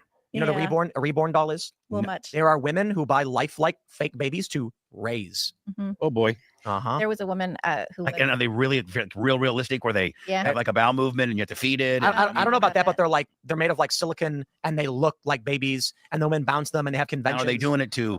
They have a thing like that for gay men. It's like basically a big giant dildo, but it's shaped like a baby, and you shove it up a gay man's ass and they can shit it out like they're experiencing childbirth. Very similar. Practice to have a real baby, or are they just doing it because that's their baby? Lonely and sad. I have a black one. Sad. Yeah, they're lonely and sad. They're lonely and sad. There was I'm just kidding, guys. Come on. when I was in college, Wow. I have a white one. there was this I don't know, can you say mentally retarded? She definitely was. That's the academic term, I believe. Yeah. Yeah, it is. She who went to my same coffee shop, and she was always pushing a stroller with a baby doll in it, and half of her Developmentally- face was paralyzed. Promo code Lummy, bro. Lover. Thank you for joining us here. I'm happy to see you in here. What's up, bro? And it was just, the whole thing was very difficult and sad. She Developmentally loved that disabled. baby doll. Have She you was guys seen the developmentally movies? disabled. Yeah. I hope nobody laughs at me like this is. I think it's on Netflix. I just lost some viewers by talking about a baby-sized butt plug for gay men. So I hope you guys that are still here, I hope you enjoyed that, because that was a risk. And it's called Scamanda. Apparently, that was a risk. I didn't know when I was saying it. Have you guys seen that? Oh man, it's about this guy who orders a real life female robot and he controls it, and she's like looks just like like a regular person, and you can control its mentality and how smart it is, how sexual it is. Scamanda? Yeah, it's called Scamanda, and it's 3 episodes. Really? And it's because there's a movie that just came out called Companion, which is the exact same thing. A guy No, buys... that's what it is. It's called Companion. Companion. Companion. Oh, okay. Bubba's mixing his shows up. Yeah, Companion. No, this. Yeah, right. No, I have my things mixed up. And that's a movie. Have you seen it? Yeah. Companion. But it's not. First of all, the trailer is miserable. Right. Whoever made that trailer for that movie should be fired. I sincerely hope that. Bubba said Scamanda, and I was like, wait, that is not the show they described as Scamanda the other day on the morning show when Bubba was talking about it. I was like, that sounds different. Anybody involved in the making of the film Companion fires whoever made that trailer because the thumbnail on Amazon looks like a guy whispering to a robot. It's got like all white eyes. Right. And I was Ivy. like, her name is Ivy, right? Correct. On Companion. Iris. I think so. Iris. It is. And you have a far better memory than me. I saw the thumbnail for it, and I'm like, oh, that looks like a thing about like a guy has a female robot lady. And then I played the trailer, and it just looks like a drama. Right. It just looks like a relationship drama. And the trailer made it seem like it was about a woman who was in love with a guy, and he was abusive. So I was like, I'm not watching that chick flick garbage. And then later, I just like, well, we watched everything else. We watched it, and I was like, oh, it is about a robot. It is. If they just said it was about a robot, I'd have watched it as soon as it came out. Right. So they kind of did themselves dirty on their thumbnail because the thumbnail was horrible compared to how good the movie was. Scamanda is about this woman who faked brain cancer, and she had the entire Scamanda, I get it. Yeah, and she had like all of her church and everybody believing that she had brain cancer. She would go into the emergency room and just like with dehydration, but while she was there, she would stick needles in her arm and take all these B-roll pictures, so she would have pictures of her being in the hospital, and then she embezzled millions and millions of dollars. The thing about Companion though is it's not really about a robot. Sorry. Okay. If you want to see a movie that entertains and explores a complex future where people buy robot companions, that's the movie for you. That movie is Do you think it'll ever be that way? Do you ever think we're headed there? Absolutely. And what would you say the time frame of that would be? It's soon. 2 years. Yeah. What? Very soon. Yep. 2 years. There's a mosquito in here, guys, and I don't have a shirt on. Go to technology. So we're already at the point where a kid has committed suicide because his AI chatbot lover, Daenerys Targaryen, told him to. She didn't explicitly say to end yourself. She said, I want you to be with me. And he said, what if I could be with you right now? And she goes, do it, my love, come. And then he ended himself. Right. You already have the chatbots. So is he with her or no? So right now, there was a big scandal where there was some AI service where dudes were forming bonds, like sexual relationships with AI chatbots. And the company said they were going to disable this because it was getting creepy. And then all the users revolted and they stopped. Here's the crazy thing about OnlyFans. Did you know the owner of OnlyFans tried banning porn? The intention of OnlyFans in the early days. I remember that. It was supposed to be Patreon. It was supposed to be like, this is where you could subscribe for extra content. And all of a sudden we're doing porn. And he was like, we're going to shut it off. And then the people who were running, like the investors and people behind the company, were like, whoa. They shut it down. And then they're like, we're making a lot of money. Don't shut it down. Well, they shut it down and then like they were only going to make it like topless. Like that was going to be it. Like that's it. That was the most like bikini shots and topless and like the strip clubs that were allowed in Times Square and some of the ones that were allowed. And then that didn't last but a week or two. And then the investors, like you said, Tim, they were making billions of dollars, and it lasted about 2 weeks. So what's going to happen is you're going to see, like with these AI chatbots, same thing happened. They said they were going to grandfather everyone in who was in a sexual relationship with a robot. Insane and creepy.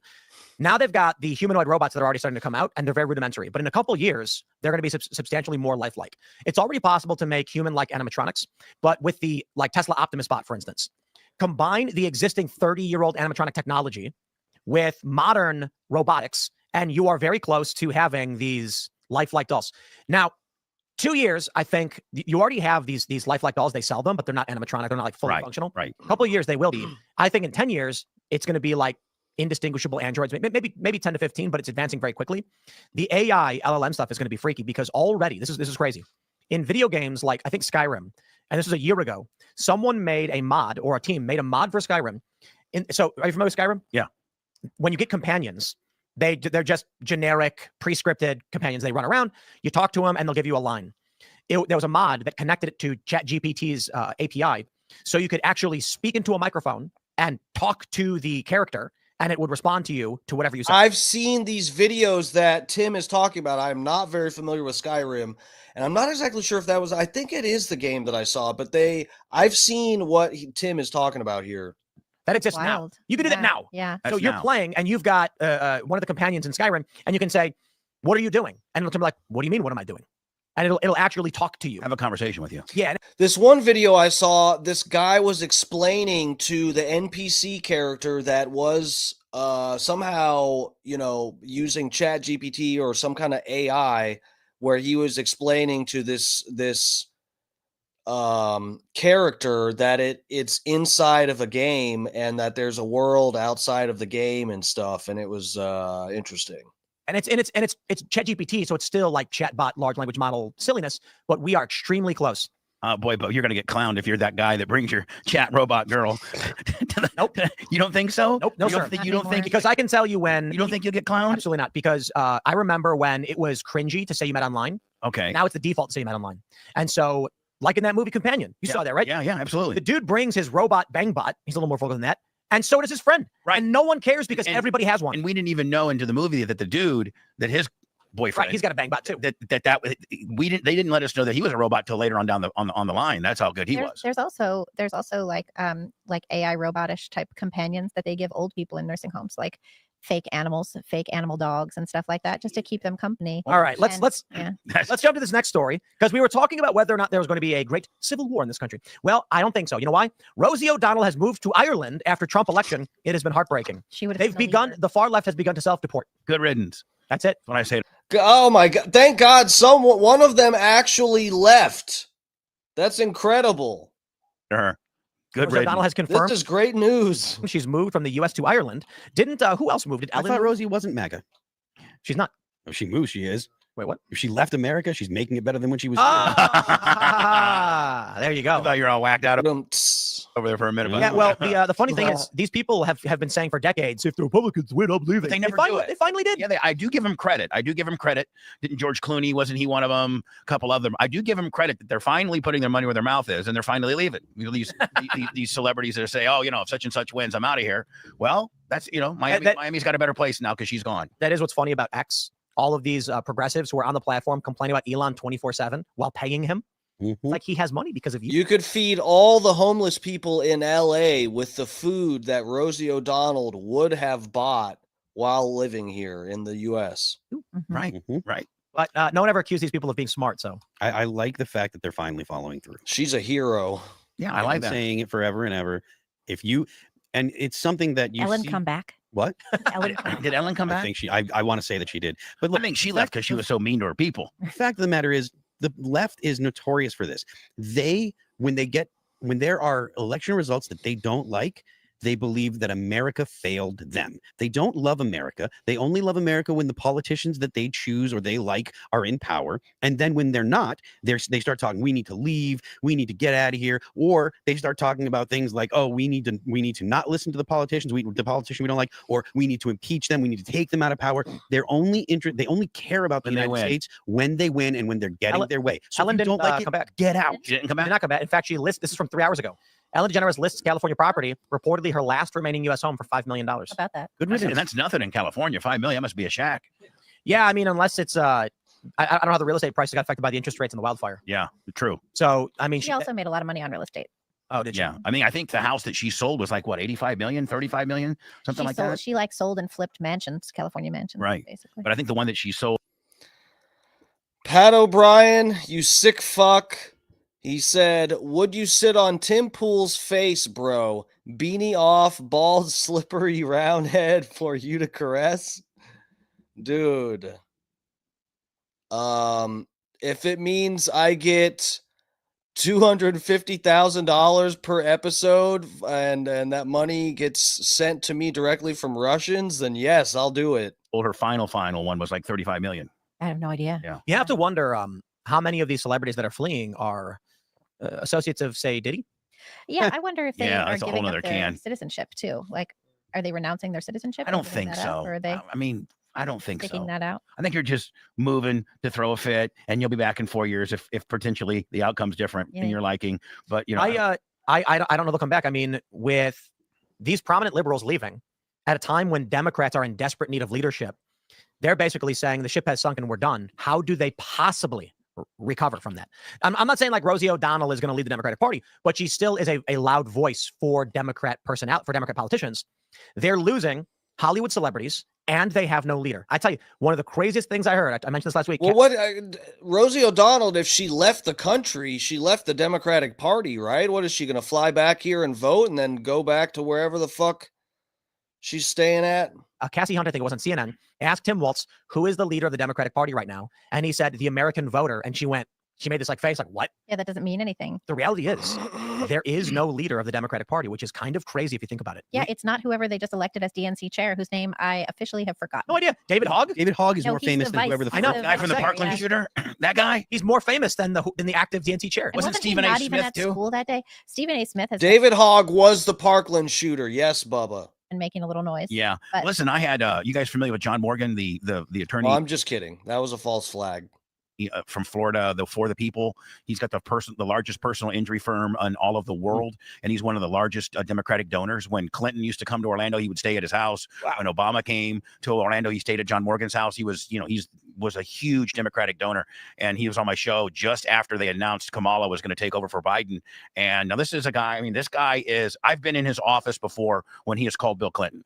I mean, this guy is a bigwig in the Democratic Party, and he is officially registered independent right now. Wow. And his exact words were, "Nobody asked us if this would be our candidate. We wanted it. We wanted a protocol or some type of different thing to happen instead of this shove down that we got in Kamala. The Democratic Party has left me. I didn't leave the Democratic Party. One of their largest donors, John Morgan. Look him up." So this actually speaks to something we were talking about earlier. The donors are not going to give money to the far left. If it is actually the party of the anti-capitalists, the anarchists, the extreme progressives, the donors aren't going to give them money because they're not going to be responsible with their money, and they're also going to they're going to try to pass legislation that would actually expropriate the property of the donors. Right. So they're not going to get those people. When you're losing guys like John Morgan and you're losing guys like that are now registering as independents. Yeah. I mean, you're in trouble. You're in big trouble. It's true.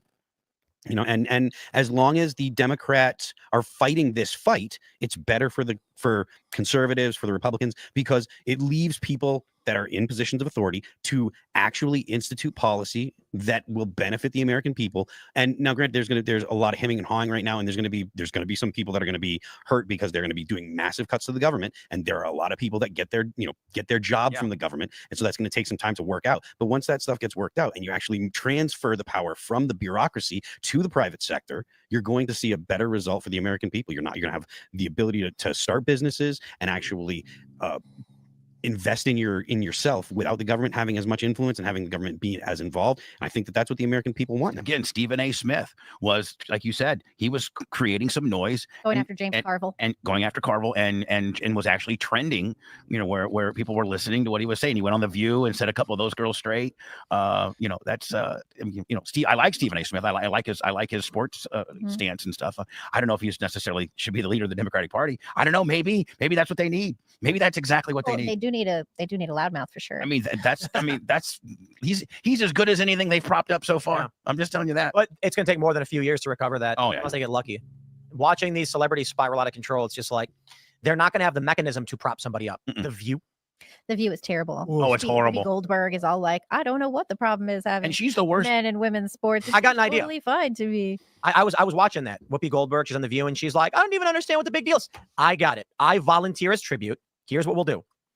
I will compete in. Tim's going to go trans. Let's hear about it. I'm volunteering to compete against a female of the same height, the same weight, the same age as me. Let's get it identical. Let's say March 9th, 1986, female. And you know what? Screw it. Let's find a quarter Korean, white, same age, same everything. And we will compete without any training in a series of physical tests, concluding with a boxing match. And then we'll put it on The View, and we'll see how that turns out. Make it like a decathlon, just 10 different events, running event, And no training camp. Literally just Tuttle can do the dark match. Tuttle can box a woman for the dark match. Shut the day up. If skateboarding, obviously you'd have an advantage. That's what you've done. But make it just 10 events that you've not trained in, 10 events that she's not specialized in, and let's see how it works. Let's go. We'll see what happens. Right. I think everybody knows what's going to happen.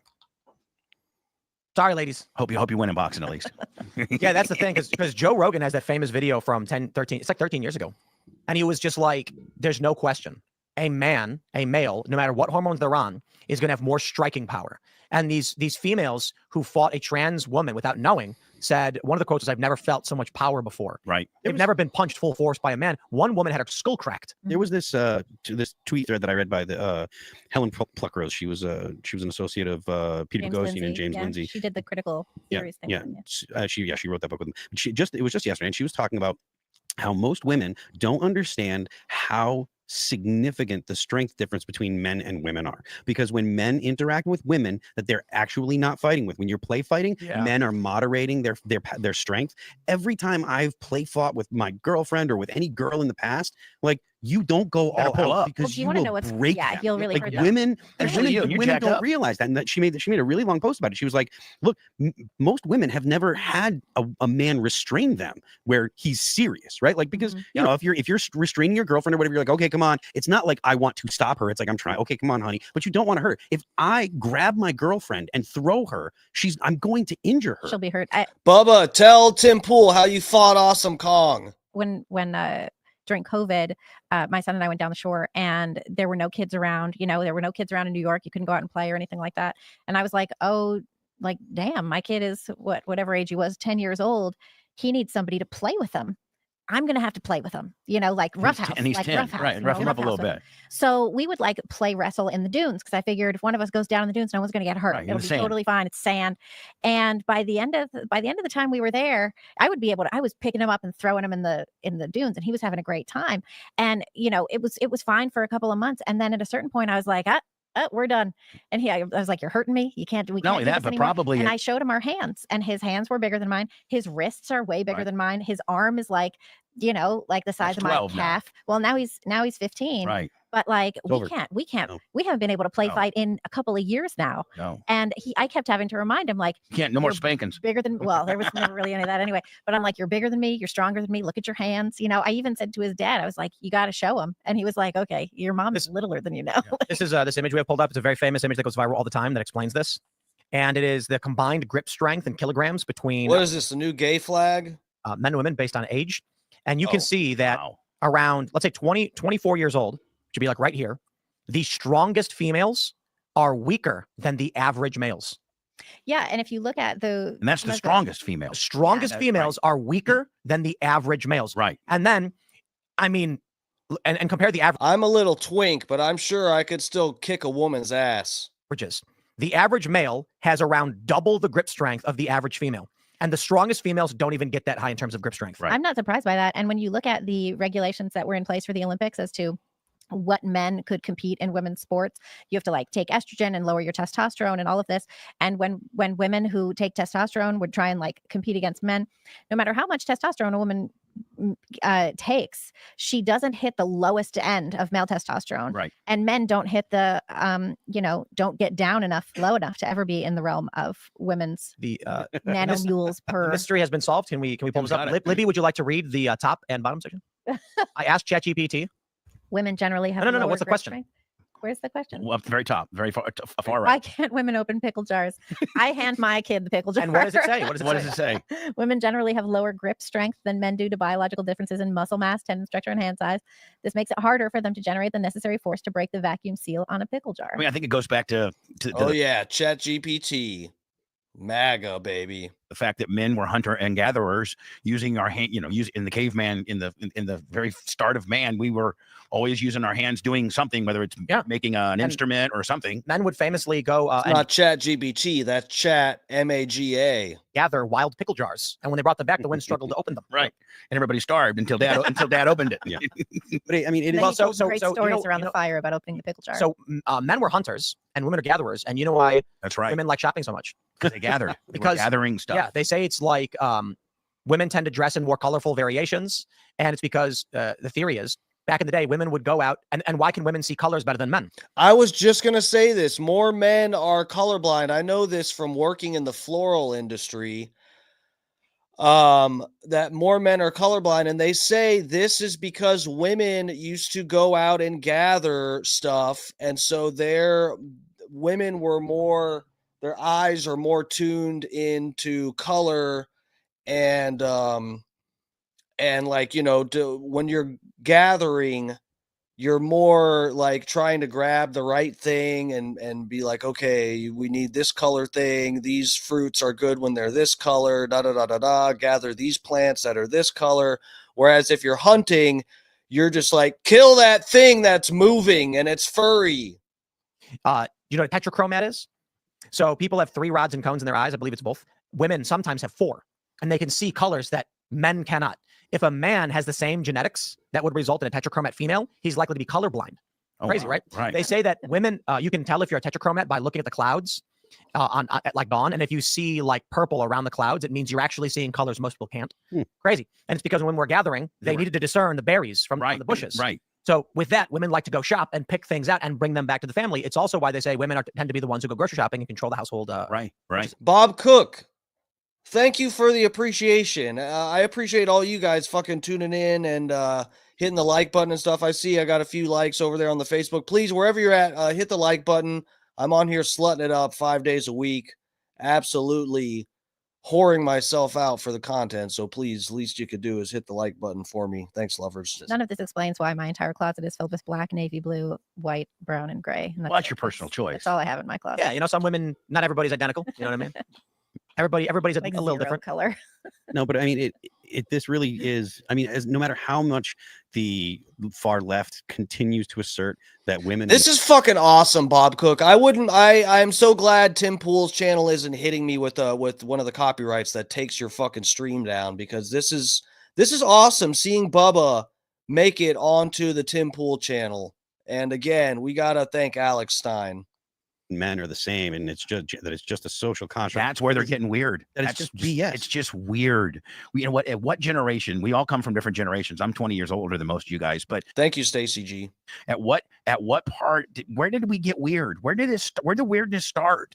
When I was growing up, we didn't have any. It wasn't even an argument about a girl or a guy competing against a girl. Men's fault.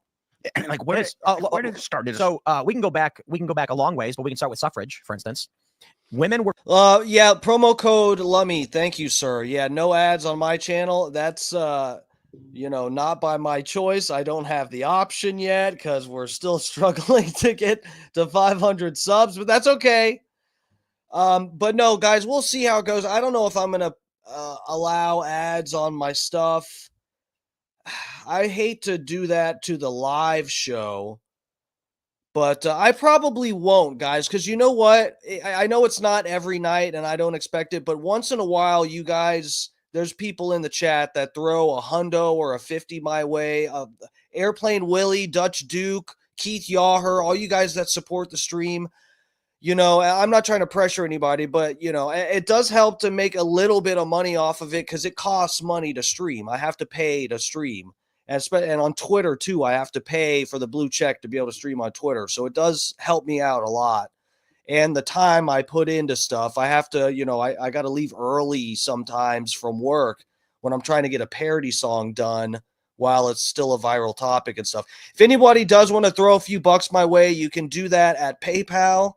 I'm Darkmatch, DARKMATCH, and on Venmo, I'm Darkmatch Steve, DARKMATCH STEVE. Thank you, lovers. Oh, Corey M. Wow, Bubba the fucking love sponge. I remember hearing you on the radio. Yeah, bro. So welcome to the channel, Corey M. So I'm Darkmatch Steve. I'm not a paid employee, but I do content stuff here and there for Bubba. I do parody songs for his show, and I do a podcast now for his podcast channel. Bubba the Love Sponge is still grinding, bro. He doesn't he's not as much on the radio because he's blackballed, but he's on fucking YouTube, Twitter, Facebook, fucking Twitch. He's got his tentacles in a little bit of everything these days. So please check it out. Bubba Army. If you look up the Bubba Army anywhere, TikTok too, Rumble, they got stuff everywhere. So yeah, bro, check it out. And please give me a sub. I'm on here grinding it out. Check out my parody songs. I do stuff that's too dangerous for radio too. I did a Kanye parody and stuff. So yeah, check out my channel, my Twitter, wherever. I got stuff everywhere. Thank you for checking out the stream too, by the way. We're granted the right to vote without requisite civil responsibilities because men are weak. That's it. Men have gradually gotten weaker to the point where when women started demanding the right to vote, which makes perfect sense as far as I'm concerned. Yeah, me too. However, Adam Wiley, bro, thank you so much for the support on the Twitter. I see you reposting and all that shit. Thank you, bro. The anti-suffragettes were like, we don't want to have to be conscripted or join the fire brigade. So let men do all of that stuff and we can stay out of it. Well, the suffragettes won. They decided, you know what? Let's just give them the right to vote with no requisite civil responsibility. And now women don't have to be drafted or do any civil service for their right to vote. This was the beginning of men saying, you do, and it's not about women. It's about the general concept of, we will create a class of voters who have no civil responsibility. What happens then? People start voting only in their own interest and not in the interest of the responsibility. Think about a voting system, because it affects men now too. A voting system in which you're a man and you're going to vote and you can go die in war or die in a fire. These guys are going to be voting in their interest, and their interest is the betterment of society. Yeah, so this is the point. If you guys have heard, I don't know if he's the originator or the person that's popularized this idea, this argument here that Tim Pool is making, but the first person I ever heard discussing this was Andrew Wilson, who is a very popular debater on the conservative end of the spectrum.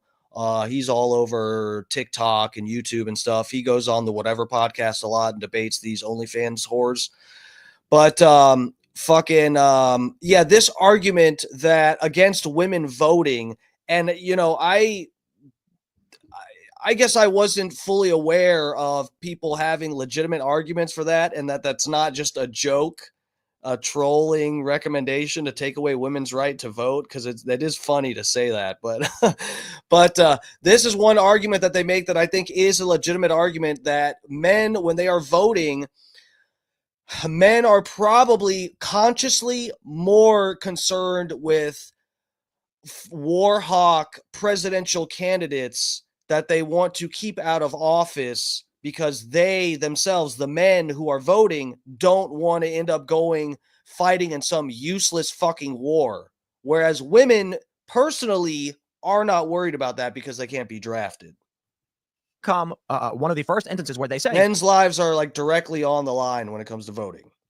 We now have women who have no responsibilities and can vote wherever they want. Thus, a woman can vote for a man to go die in war with no risk to herself. For the first time, people were allowed to vote with no direct impact on themselves, no responsibility, but they could vote for their benefit. This creates a system of pressures in politics where everything starts flowing towards the self and away from the community. Now, 100 years on, that's all we have. Everyone is voting just for themselves. Politicians don't actually care. Al Green did not stand up there and wiggle his cane at Trump because he cares. He's doing it for a video so he can get reelected. Right. He doesn't actually go to the floor and vote. They don't actually talk about bills. Everything is just for the self. And if that's the case, your society crumbles. Yeah. Yeah. That in conjunction with the lack of parenting. I mean, our parenting has gotten so soft. I guess as our generation has gotten soft, our parenting has gotten soft. I mean, the things that kids are allowed to do nowadays, as compared to the standards they were held 20 years ago. They don't have to. Yeah, but now, but they don't have to. But here's the deal: they don't have to go down the coal mines. They don't have to work for their. There's no longer no is no longer an option. Kid, you can't tell a kid by a lot of people, you can't tell a kid no. By a lot of parents' standards, mostly liberal, is the fact that Johnny, you can't run track against a girl. No, little Holden. No, the answer is no. Our kids don't have to accept that. Back when we were growing up, your dad told you no was no. Now they'll find a way to make it happen. So they used to spank too. Yeah, I still believe in that. And now they say it's child abuse. You can't spank your kids. I went through a 18 years. Pat O'Brien in the chat. Can you make some gagging sound effects, bro? Can you stick a few fingers in your mouth? Hey, look, I do appreciate the support, Pat O'Brien. I love you in the chat, but look, I've got a decent amount of people watching because I'm covering a Tim Pool Bubba deal, and Adam Wiley, do it. Look, guys, let's keep it a little bit less gay tonight. If I know I'm playing a gay character named Dark Match Steve, and you guys expect me to do gay stuff on here, but let's focus for a minute on the interview. Years ago, went through a child custody battle and had to have child psychiatrists and all, and had to it was very contested, and we You're welcome, Pat. End up being great parents, and I got 50-50 custody. But one thing is, I believe in spanking. I believe in a limited spanking, and the child psychiatrist, the psychologist that man, Corey M. Look, I'm sorry you had to see that. If this is your first time in here, bro, look, I play a gay character online. It's just so that I can make very, pointed critiques about the LGBTQ community. And the best way to do that and get away with it is by pretending to be gay. So here we are. Is Dr. Satterley and another two men, oddly enough, the state appointed that I had to pay for. But the rule then, and Florida would not, the Florida Sheriff's Association or whoever, you can spank on the butt up to 3 swats until your hand hurts. That's what was the rule was given to me. On the butt, up to 3. Your hand hurts? And I mean, how hard are you hitting the kid? Well, that's That'd be pretty hard. Yeah, I know. It's like you don't need to hit him that hard. No, I'm just saying, like, no, if No, so I that get your that. hand doesn't hurt, like, so up to 3 swats, and your hand shouldn't be hurting. Oh, okay. So that's, I guess I kind of missed. Right. It's not like you were saying until your hand hurts. No, That's a pretty hard strike on a child. It's 3 swats, and Until your fingers bleed. your hand shouldn't hurt after the 3rd one. Once you see blood, if either it's yours or the kids, but that's when you know you have to stop. And so that was the rule given to me. I may have spanked my son's now 24. I may have spanked my son 5 times his entire childhood. The issue is that, look, if you're talking about someone slugging their kid, we were all opposed to that. Yeah, but it's like there's this weird reality where these millennials think that spanking is a merciless beating of a child when you're talking about like a 5% force on the child's butt that is not going to leave any kind of damage or any bruise. No more. It's just unpleasant, and the kid doesn't like it. We're not talking about any kind of lasting pain, damage, or injury. No. So, and all too often I'd spank him and I'd go back in my room and cry like a little girl because I would literally, it would upset me more that I had to do that than it did him. And it was just the act or the formatics of getting a spanking that upset him more than the physicality of it. But I actually was given a rule as to how to do that. We got to jump to one last story. We got from the New York Post. Ladies and gentlemen, I love this. Ontario suspends 25% electricity surcharge for U.S. customers after Trump's up aluminum and steel tariff. What a beautiful story. So the premier of Ontario, Doug Ford, was like, I'm going to put a tariff on electricity, 25%. If I have to, I will shut down their power. So Trump comes out and says, okay, we're upping the tariffs on aluminum and steel to 50%. And if they do not back down, in 1 month, we will put a tariff on cars and destroy the auto industry in Canada. It took the guy like an hour to come out and be like, we're canceling this tariff on the United States. Trump wins. Well, they decided to renegotiate the USMCA. Sure they did. Yeah. And Trump, they're going to talk next week or Thursday. I think Thursday. Why have we been the welfare system for these countries? Look when Trump says, I am going to put a tariff on your cars, they drop to their knees and beg. Why do we have so much leverage that we've never used? If I'm going to imagine this scenario, certainly imagine the scenario where I say, I'm going to just give Phil this, $100 gold coin or whatever, and Phil's going to trade me a quarter. And that's just the way it's going to be forever. Right. Then eventually I say, you know what? I'm not doing it anymore. And Phil's like, wait, but you're giving me $100. Like why are we and Phil relies on that now too. Right. We've been doing it for so long that Phil relies on it. Canada is getting all of this discount stuff from us. The moment Trump says it's not fair, so we're going to put a tariff on you, they drop to their knees and beg because they're getting free stuff from us. And no is no longer an answer. An option of losing or being on the wrong side of something is not an option. Man, think about how weak the Biden administration was, where they would just be like, we're sorry, Trudeau. Well, I mean, the left. I'm putting in the chat. Follow Bubba everywhere at the Bubba Army. Even the Democrats, and I'm not talking about leftists, I'm talking about just regular Democrats, they tend to have this guilt complex about winning, about being the successful or being a more successful country than others. And I think that it even comes down to, we were just talking about parenting, like the whole idea of like everybody gets a trophy, nobody actually wins. That comes from the left. That doesn't come from the right. Like that comes from the left. And when you have that kind of attitude, when it comes to geopolitics, what you end up with is the United States saying, well, we're so successful and so powerful. Guys, does Tim Pool read his super chats? Like how much, if I did like $20 or something, could I say something to Bubba? Or because I've done a super chat on his show before and it didn't get read, but maybe I didn't do enough money. I don't know. What's the deal with, anybody know? What's the deal with the rules for Tim Pool's super chats? Powerful. And our economy is so big that it's perfectly fine to allow other countries to have imbalances and let other countries take advantage of us because we're so much more powerful.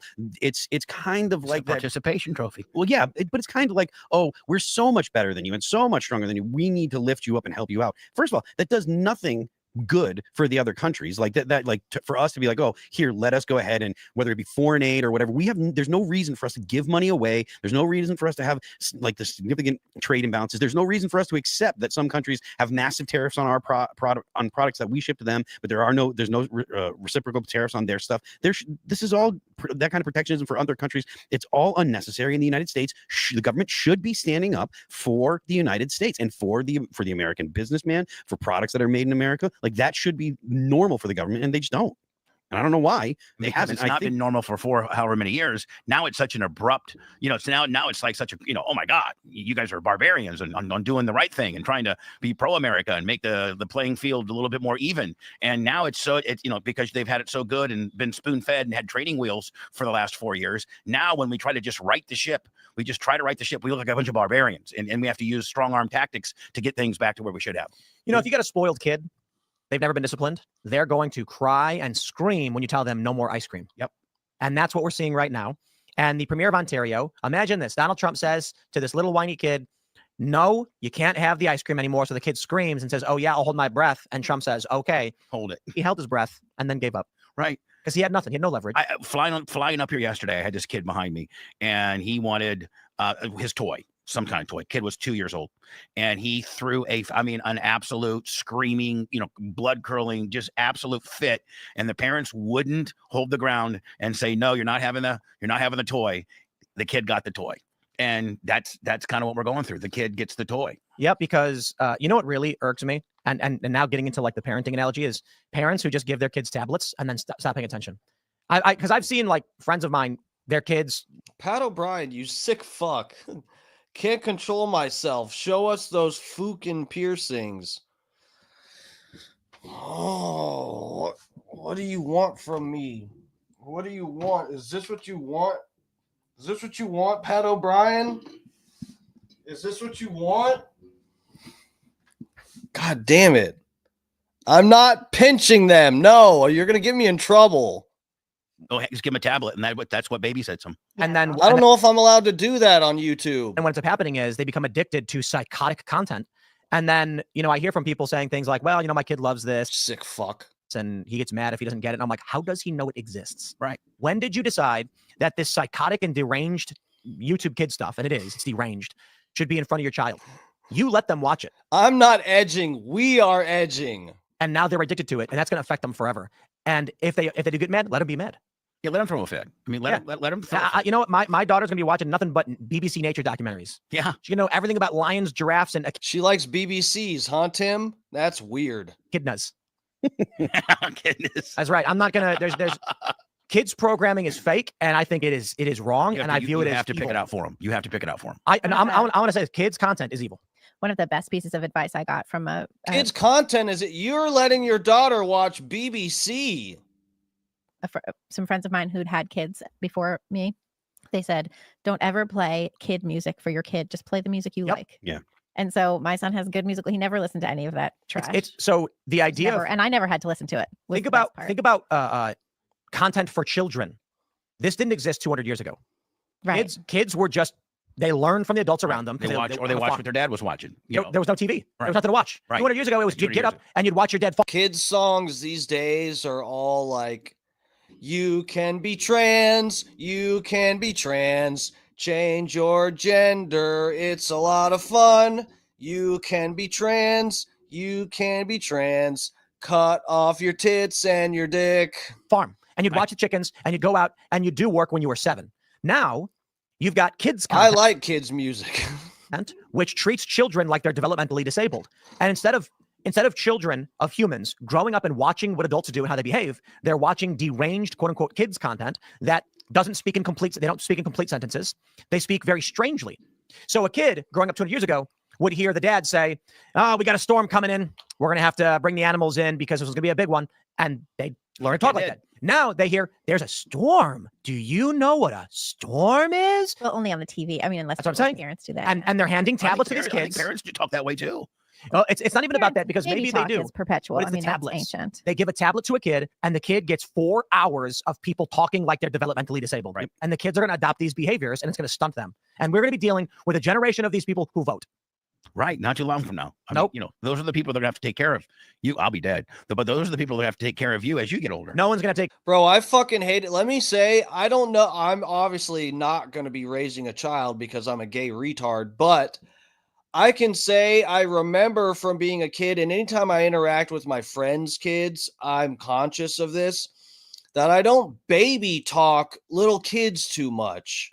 Because I remember what it was like being a kid, and I didn't like socializing, being around other adults because they talked to me like I was fucking retarded, which I grew up to be gay retarded, but you guys get what I'm saying, right? I don't like being talked down to as an adult or as a child. Talked to like I'm fucking stupid. Kids can tell you're doing that and they feel demeaned by it. I think most of them, unless your kid is a complete pussy and craves baby talk. Take care of me. We were talking to a contractor when we were building this place, and we were talking about building a house, and he was just like, well, I recommend a single floor or whatever, because when you're getting older, you're not gonna be able to climb upstairs, as most people say. And I was like, oh, no. You don't understand. There is no reality that exists where I will be living on a single floor house because I can't climb the stairs. Right. If I am 80 years old, I will have a 4-story house and there will not be a chairlift. I will drag myself up with ropes and crawling, groaning and screaming as I do it before I accept any of that single floor Willie. Nah, never gonna happen. Right. And so, I'll take care of myself, as people should, and I'll take care of my kids, and they can live their own lives, and I'm gonna build it for them. And also, could you imagine like what you're like in your 30s or whatever, and you're like planning to be very old and not being able to go upstairs? It's like, so I have to spend the rest of my life not going upstairs because maybe when I'm old I'll have difficulty with it. Can I tell you, I Libby? think that's crazy. The old studio, the green room was, so when you pull the driveway, it's kids can be trans. Kids can be trans. You think you're a woman, but really you're a man. Kids can be trans. Kids can be trans.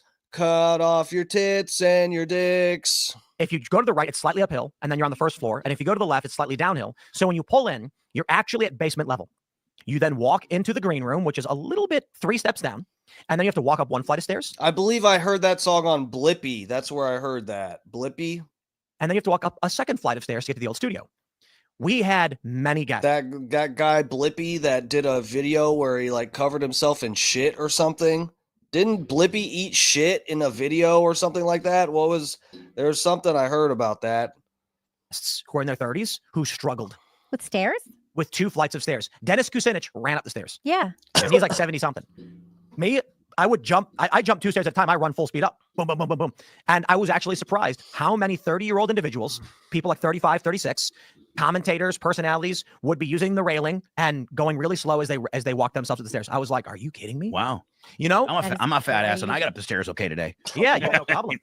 But it's not all everybody. But people. I was reading that it's just life. It's just people getting soft. Back in the day, you stairs. Bubba works out though. Were not poison. Now they can make stairs poison to certain groups of people. Well, you know what I heard, and Phil, maybe you know this better than me. Young or just men in general typically don't train lower body. Oh yeah, well, all guys miss legs. I mean, I'm just saying that's the I don't miss no fucking leg day. Thing going in the gym. Oh, you're gonna miss leg day. It's super important to if you do squats, if you build your legs, your rest of your body will grow. You should do 3 exercises without question. You should do flat bench, you should do squats, and you should do deadlifts. If you're just starting out lifting, if you do those 3 exercises, do one each day of the week or every other day or whatever. Do that for 3 months. You're gonna have a massive change in your body from just 3 exercises, big compound exercises like that. Squats, deadlift, and bench press. And squats and deadlift are both extremely taxing on your lower body. And they're training both of your biggest muscles. And you know what? That you can increase naturally. I've had many doctors on my show, urologists and things like that on my show, that if you train legs heavier than the average guy, that you can naturally build your testosterone level by 100 points just by not skipping legs. Yep. Because you release so much testosterone and so much endorphins that regulate testosterone and the firings of testosterone. But if you it is. I don't know if that is proven to be true. I've heard that before. First time I heard that was from God. What was the guy's name? The from Waterboy. You can do it. That guy. I forget that actor's name. But he did a thing with Charlie Kirk. I forget his fucking name. But anyway, that guy fucking talked about that. That's the first time I ever heard that, was about squats helping with testosterone levels. Rob Snyder. I knew it was Snyder, but I didn't want to sound like an idiot. Thank you, promo code. Rob Snyder was the first person I ever heard talking about this, increasing your testosterone naturally just by doing squats. And let me tell you, I don't fucking skip leg day.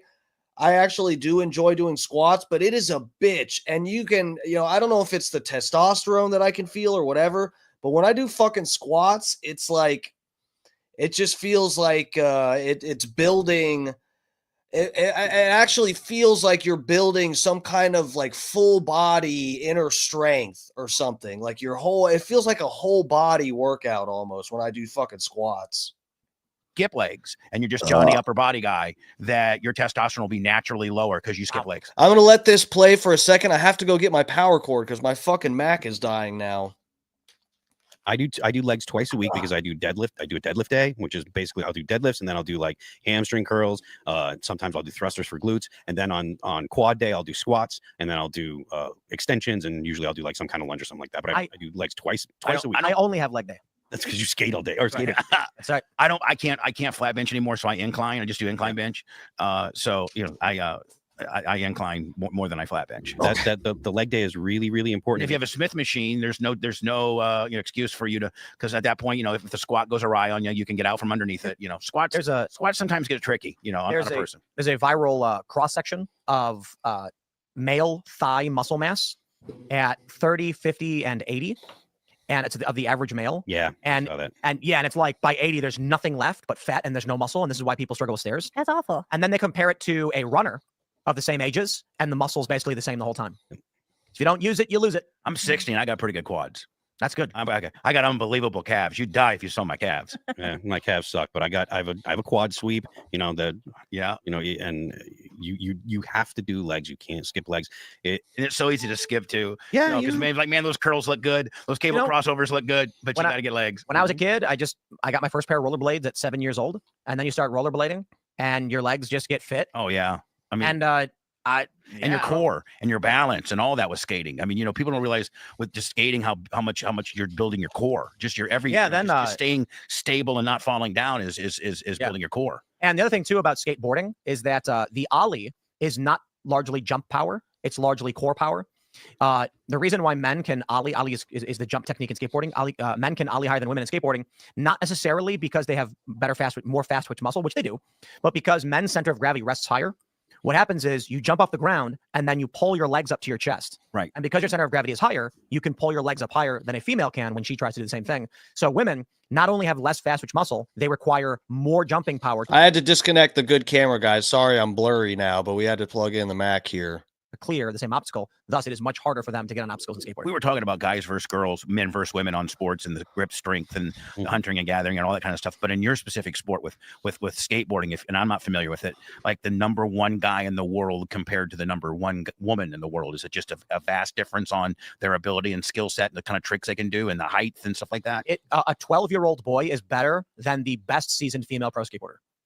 Probably a 10-year-old boy is better than the best female seasoned pro skater. In fact, there's a 12-year-old boy competing at the highest levels of men's skateboarding.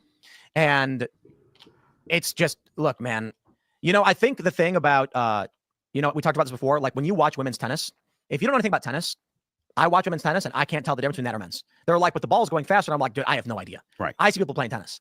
I suppose if you didn't know anything about skateboarding, you might feel that way, but I'm fairly confident that if I showed you the best female skateboarder and the best male skateboarder, any random person who's never seen skateboarding before, pick it out. They'd clearly be like, wow.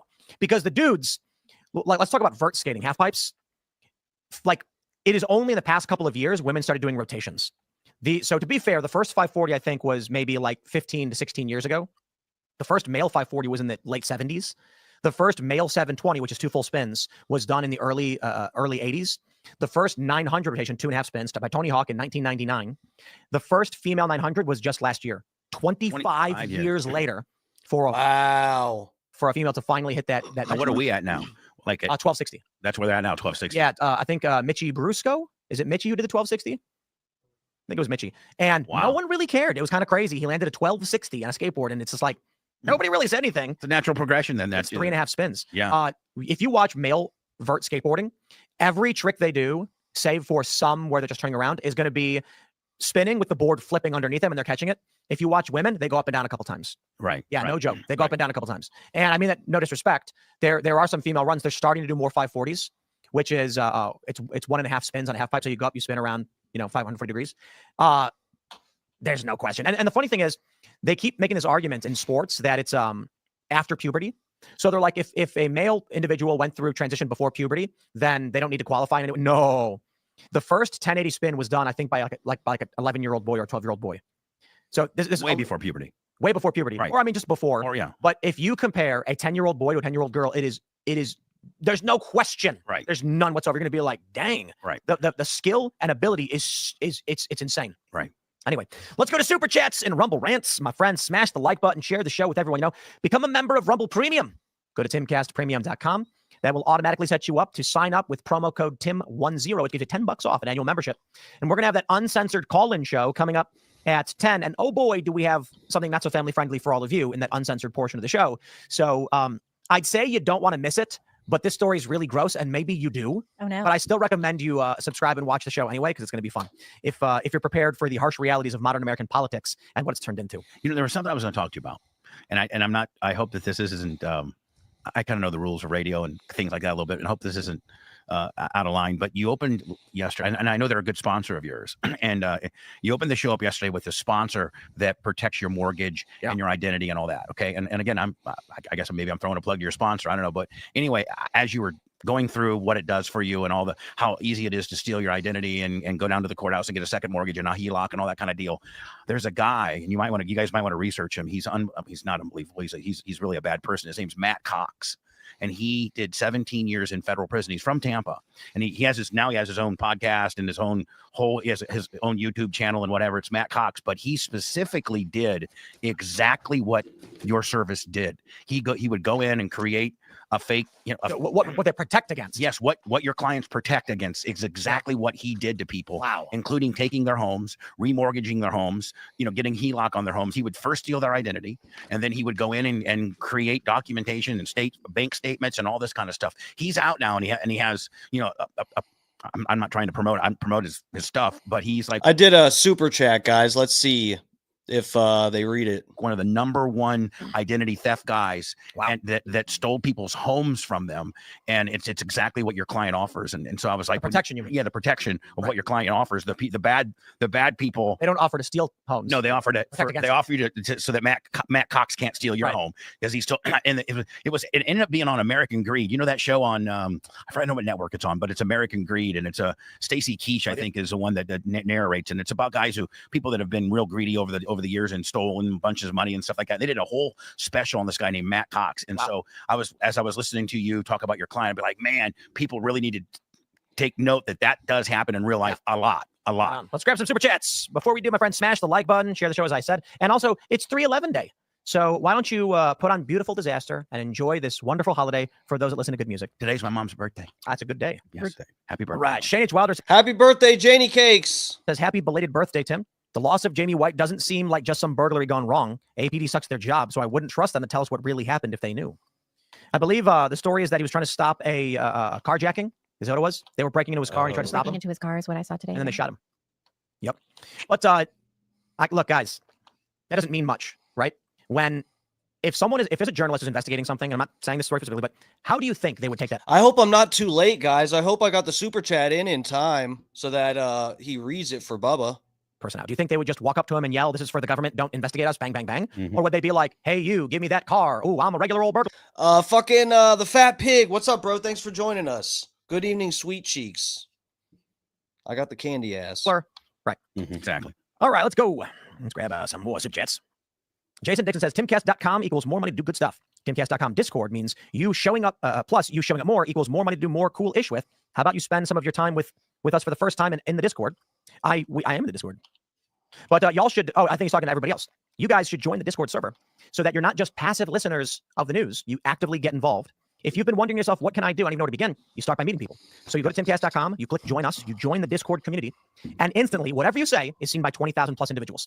So if you're like, I got a really... Oh, John Kostika, look, guys. John Kostika did a chat too.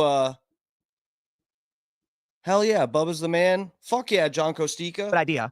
You could go on That's our boy. And tweet it with a hashtag, and hopefully somebody sees it. You can respond to somebody, hopefully they see it, or you can join the Discord community where you're instantly in that chat room with tens of thousands of people, and then they're going to argue with you and say your idea is not very good. You should rethink it, or maybe a great idea. Maybe. And they're going to be like, dude, that is the greatest idea I've ever heard. How come we've never heard of you? And then you'll say, you have now.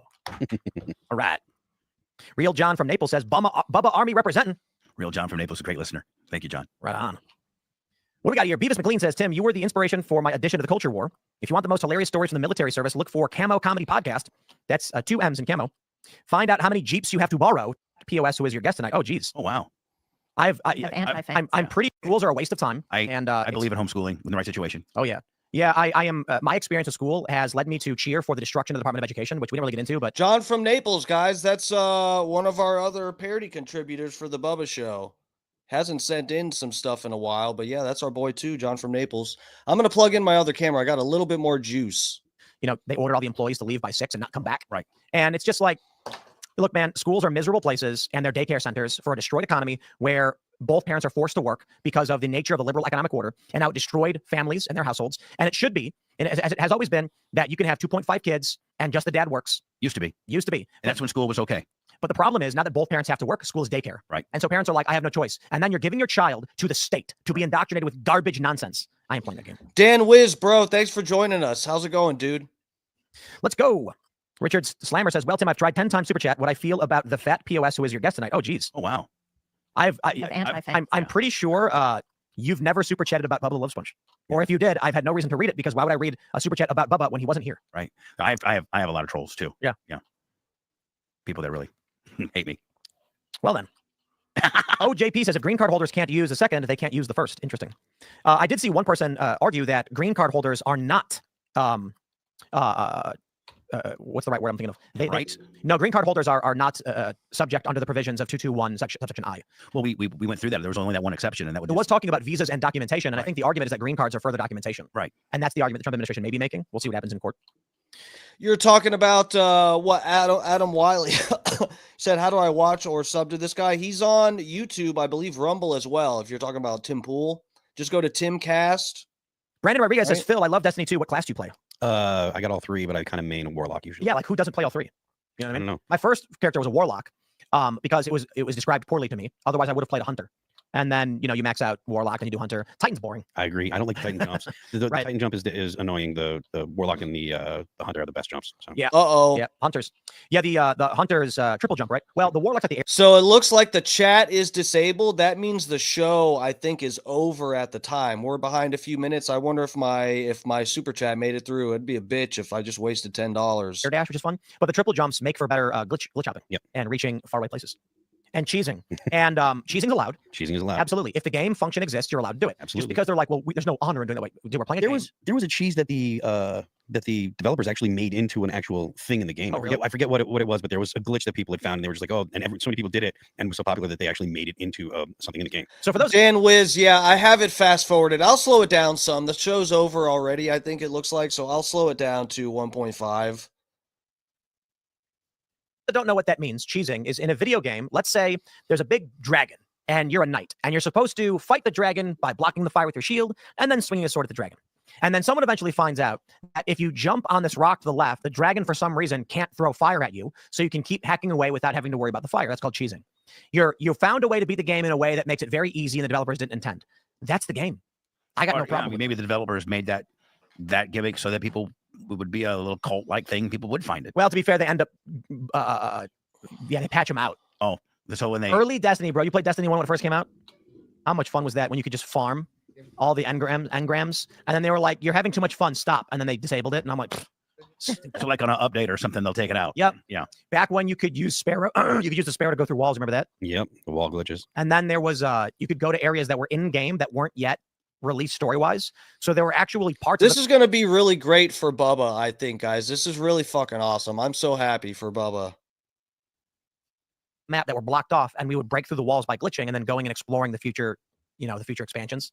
Really? And then they were like, "Stop having fun." World of Warcraft, we used to do this all day. Dude, World of Warcraft vanilla was the best because there was so much world that was undeveloped that you weren't supposed to get to, but if you knew how to play, you could. You could get to the undercover part. You could go under Stormwind, under the main city. You could go into areas that were on the map, but you didn't actually have an entrance. And then the developers were like, "Stop having fun," and they patched and got rid of it all. And now it's not fun. Now it's the game sucks. Guys, thank you so fucking much. God damn, dude. Adam Wiley sent you 25. They said they're doing after hours. Did you hear? Did he shout out my super chat? I bet I did it too late. I'm a fucking idiot. I should have saved my money. But fucking Adam Wiley, thank you so much. 25 on the PayPal. And Blake Brandon, 25 on the Venmo. Thank you so fucking much, guys. I really appreciate the support.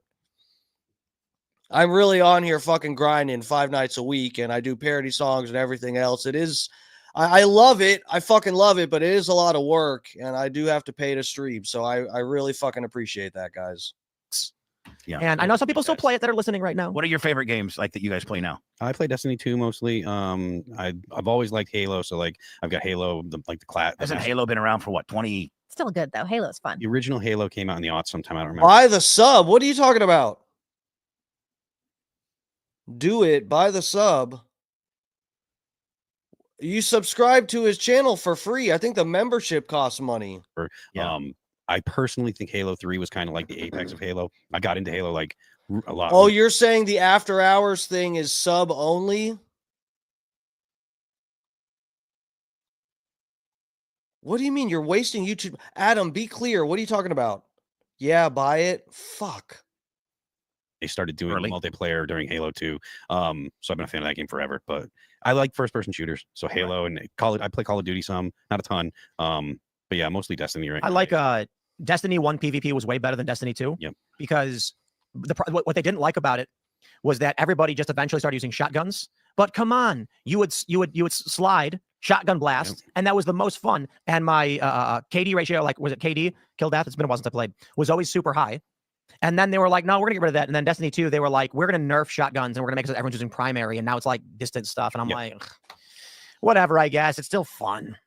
But you know, I liked running around with shotguns. It was always fun. Now it's like special ammo drops and everyone runs full speed to get like silly. Let's grab a couple more of these chats here. Alex Smith says, I guess you could say America is a melting pot of different dystopias. Indeed. But then Trump won. So it's being nice. I think it's being a little out of touch. You know, I don't know. Trump won. So we'll see what happens. Navy Sooner says Khalil has graduated. He is now trespassing on private property. He has committed a crime. Send him home. I don't think he graduated. He finished. Yeah, I just got member. I got the I became a member, Adam. Yeah, no, but he didn't graduate. I'm pretty sure they reported that he did not graduate. Really? I'm pretty sure he finished his graduate studies. Fox News said that he finished the courses without graduating or something. But I could be wrong.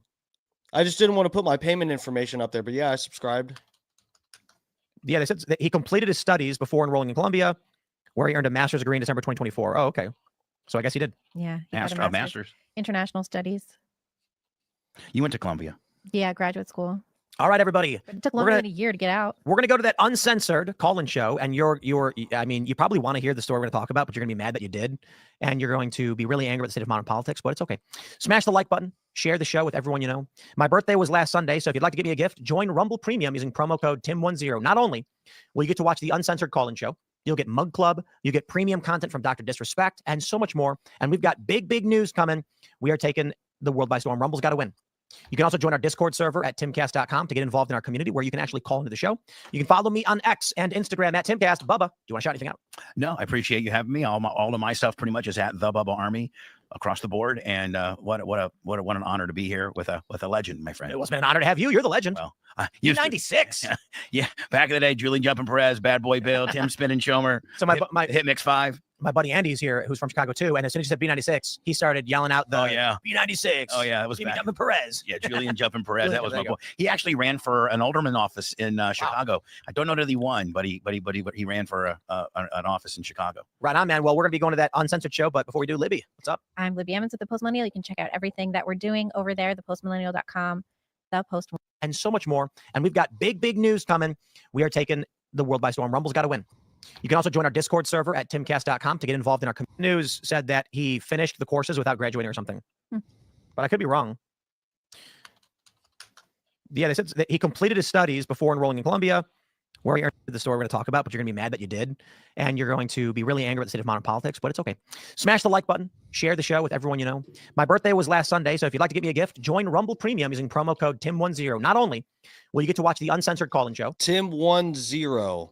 Okay, so Adam, I think you just had me subscribe or pay for members only for no reason because the uncensored show is on Rumble. Hold on.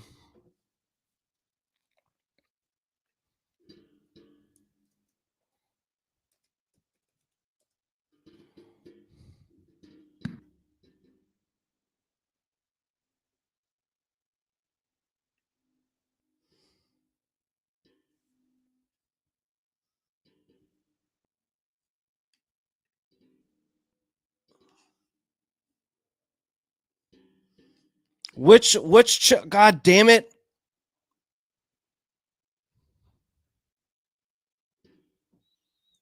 Okay, it's got to be this one.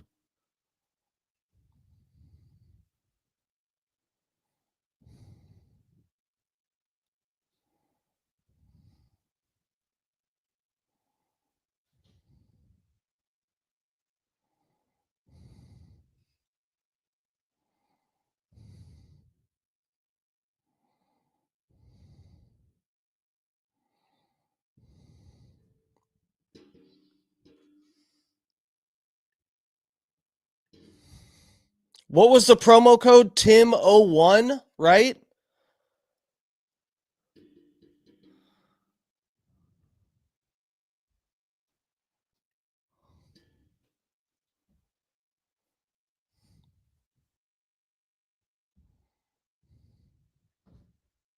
What the fuck? Guys, what was the promo code?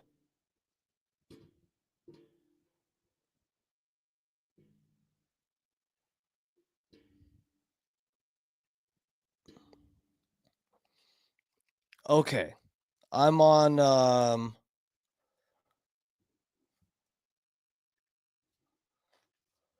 okay.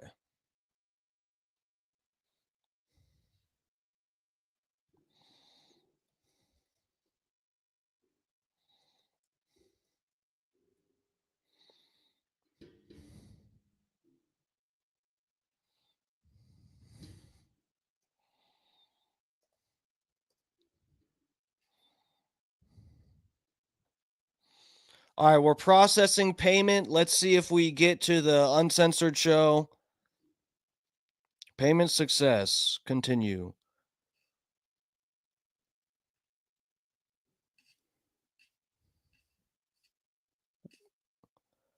Am I fucking what is going on? Did I just waste $20? Oh fuck. Hold on. Promo code Lummy, you sons of bitches. Hold on. Guys, is this not the channel? I just paid for this. What? What?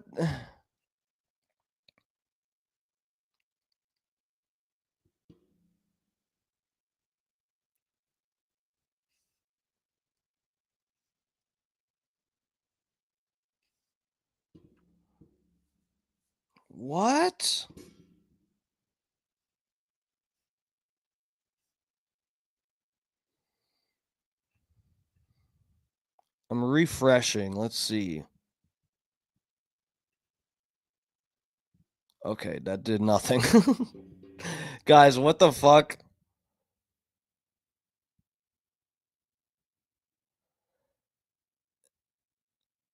Holyoke Joe. Timcast IRL. Yeah, but this is the hold on. Oh my god, I subbed to the wrong channel. For whatever reason. So I don't know. Well, the judge kept stopping it. Yeah. So I don't even know. I don't think any of it really got forgiven. Some of it did. Some of it did. Yeah, not that much. Right. I mean. Oh. Yep. Now, can they just arbitrarily say, okay, you're a fucking weirdo? We're going to be going to that uncensored show, but before we do, in the hell are we? So, I mean, what in the what? Here's the news. Linwood City Council calls special meeting to consider rescinding the appointment of Jessica Roberts to the Linwood City Council. Jessica. They say at 7 p.m. on Thursday, March 13th, 2025, a special business meeting will be called. Okay, we found it, guys. This is it. Order. Blah, blah, blah. The purpose of the meeting is to hold an executive session to discuss the qualifications of a candidate for elective office. Phase Cops, what's up, bro? Thanks for joining us. Sorry about the technical difficulties, guys. I'm a fucking idiot. I already told you guys. Office. Decide whether to rescind the appointment of a candidate to the vacant council position. It's literally after massive community outrage. The council is now reconsidering the appointment of OnlyFans performer. Holyoke Joe. I really appreciate that, guys. Holyoke Joe is the only reason we're here right now. So everybody, I know it's gonna hate you, or it's gonna fucking irk you, and you're gonna hate it. But we got to thank Holyoke Joe. Let's see pictures. He's the one that told me it's Timcast IRL. Cannibalism. Don't It's forget, a there's cannibalism. crazy, perverted man. It's a crazy, deviant man. This is the person on Silence of the Lambs that puts the lotion in Yes. the basket. Yeah. It wants to put the lotion. That's who this guy is, Yeah, Andy and in my Katie opinion. were, I'm just saying. Andy No and Katie Ah. Davis Court were working on this story today, and me and the editor who was like just working on it with them, we were like, Oh my why are God. we looking at these pictures? It gets- Why are we Yo, making yo, this look, up?" look what they do. Look at this picture. Yeah. Yep. Look at this picture right here. Look how nice that picture is. Right. Look at this. Yeah. Like that's me. Yeah. I mean, No. That's That not you, is bro. that is not you. no, Look at that. no, that God. is. Jeez. Oh man, that's John Hinckley Jr. with it. Yeah, I have the unredacted pictures as well. but No. we did not put them in the story because we didn't want to get blocked on Google. So you know what this Oh. reminds me of? It reminds me of this one. I'm gonna pull this one up for you guys. Puts the Remember this? Remember Feminist Frequency? Ah, And so this is the art that they made for their show, and it says complaining about unrealistic depictions of women in video games. Here's the actual image of them, and then Oh, and then dang, look and- at that. yes, and then someone made this. Accurate. even that's nice. I mean, even that's Look at this. uptick from. Look at this. Yo, these people, like, this is a 16-year-old blonde girl. This is a 35-year-old obese man. Right, right. Yeah, I don't know how old he is, but it's a guy. It doesn't it even does matter. look like a fella. Jeez. Well, that goes along with what I always say. The whole Oh my God, look how realistic this is. trans thing, the people who make out the worst in the trans thing are masculine looking or unattractive women because Mhm. you're like, oh, maybe that lady's a fella. I don't know. Yeah. That's really bad for them. Now this Like Florence from Florence. I'm pretty sure they have stopped more real women from using restrooms. They're just real women that look a little butch. They're ugly and their head looks like a big toe. And more women looking like that have been stopped from using the women's restroom and harassed than actual trans women. In the like, machine. did Yeah, you think see, that there you go. Dylan Mulhall, what was her name? His His name. Yeah. What's his name? Mulvaney. Dylan Mulvaney. I guess he just had some type of anniversary or something in a book signing thing. I just saw it. His book about book. being a girl. Yeah, about Yeah. now he still has a wiener, doesn't he? He sure does. Yeah. Okay, so He took drugs to give himself some boobs, right? and he shaved down his jawline to give himself sort of that like little Yo, like, triangle saw a picture. face. I gotta be honest, like But Florence, he kept the dick. Yeah. Florence and the Machine Yeah. is great. I love their music, but it's like things like this that make me say, maybe that's a guy. I have no idea. Yeah. You don't know Florence and the Machine? Yeah. No, I mean I know Florence and the Machine, but I don't know. I mean you got the jawline here. Look, You don't know though. I mean, Like, I There's no Adam's apple. You can usually tell. Yeah. I know, it's- that. Yeah. for Well, look at that brow ridge. Yeah, look at that green dress. I'm not trying to be a dick. I like Florence and the Machine. I'm just saying it's because of this weird shit where you're like, how do we know? Are we gonna do a transvestigation on Florence Welch? transvestigation. I love Yeah, it. I love it. You never heard of transvestigation? No, I'm gonna start. Oh, yeah. I'm gonna steal it. It's okay. Transvestigators are. I didn't make that up. We did. That's what it's called. Oh, okay. I Yeah, thought when I you- thought that was a Tim. No. It's a long going thing. When you grab pictures of people and question whether they're trans, It's a transvestigation. transvestigation. Okay, I'm on it. Some of these are blurry as fuck. What's up with that? Dick Mulvaney. Nice. Holyoke. I feel like Florence is a woman. Probably. I think she is. I do. I mean, I think K-Dog, what's up, dude? Thanks for joining us. So you guys, please go check out Tim Cast IRL on Rumble. I don't want to get in trouble here because this, this is behind a paywall, guys. So I at least have to tell you, please go support Tim Cast, especially if nothing else for the fact that he had Bubba on because, Bubba is blackballed, but he's Bubba's on his way back up to the top through other means than the radio. So go support everybody that's, this is we need a huge circle jerk of support here. Go help Tim out on his channel since I'm streaming this and probably shouldn't be. I think the Adam's apple lack of. I don't know, man. Like you is- can get surgery for that stuff. Can you? Yeah, but it's tough. The Adam's apple one is tough. I'm gonna ask my plastic surgeon that's on my show. What's So you can do it. You can get it shaved down. What mine shaved down? No, not you personally. I'm so fat you can barely even see mine. So I mean, I make it probably a good trans. I don't know. Can you imagine me as a woman? Jesus. Oh my God. Not Bubba. Fucking You would look very voluptuous, very curvy, Bubba. Wait, she is trans. Is she? Hold on. Oh, no. The headline on Google said Florence Welch says she doesn't see herself as female. And then when you open it up, it says female headliner. Oh, that's okay. different. I swear to God, they did this headline on purpose. Look at it. They made that headline on purpose. Let's click. Read that. Florence Welch says she struggles to see herself as a female headliner. It always felt more fluid than that. They knew what the fuck they were doing. They knew what the search algorithm was going to produce. Yep. They know the game they're playing. But see that you see that artwork, and you're like, okay, yeah. I mean, you look at that like that's a you know, if you didn't know, lie is what that is. I know. What, K-Dog, a transmission slip? That's what Bubba calls it? What? When someone goes trans? A transvestigation? Oh, but if you saw it, it's not it's not repulsive, right? It's not repulsive. Look at this Quora question. This is what happens. Yeah, you were dead on. Quora question: is the lead singer of Florence and the Machine a man? So your questioning is a thing. Other people have questioned it a lot in order for it to. But this is because did she get appointed? Is she officially? Yes. And they're going to have a hearing in a few days to figure out if they're going to get rid of this crackpot. Oh. Yep. Now, can they just arbitrarily say, okay, you're I don't know. fucking weirdo. And it's Washington. Yeah. You can't get any more messed up than out there. Isn't it Washington during the Black Lives Matter George Floyd deal? They actually took over the police department and that was in Seattle, wasn't it? Seattle, yeah. I've spent like $30 fucking tonight, guys. What the fuck? My goddamn super chat did not get read. Yeah, autonomous zone, they called it. How the fuck does a municipality allow their police department? Oh, because it was the summer of love. Don't you remember? That's what the mayor said. The mayor said it was the summer of love. How about the summer of, this is where our police agency is based on? You know what's crazy? It was a BLM Antifa protest takeover of 6 blocks of downtown Seattle. And I believe three black teenagers were shot. Wow. At least one of them was killed. In the midst of all the rioting. Yeah, that was just part of it. And the Antifa wouldn't let the cops in. They wouldn't let EMS in. And one of the families of one of the boys who was killed has been suing Seattle to try to be like, you didn't even respond. You didn't go in. You didn't send the cops in. You didn't send EMS in. They let Antifa just be in charge. And they were armed. It was like armed leftist militants took over 6 blocks. And the city was like, that's so nice. Oh, fuck. Yep. Yeah, it's crazy. The left has been in control of the U.S. for probably 20 years.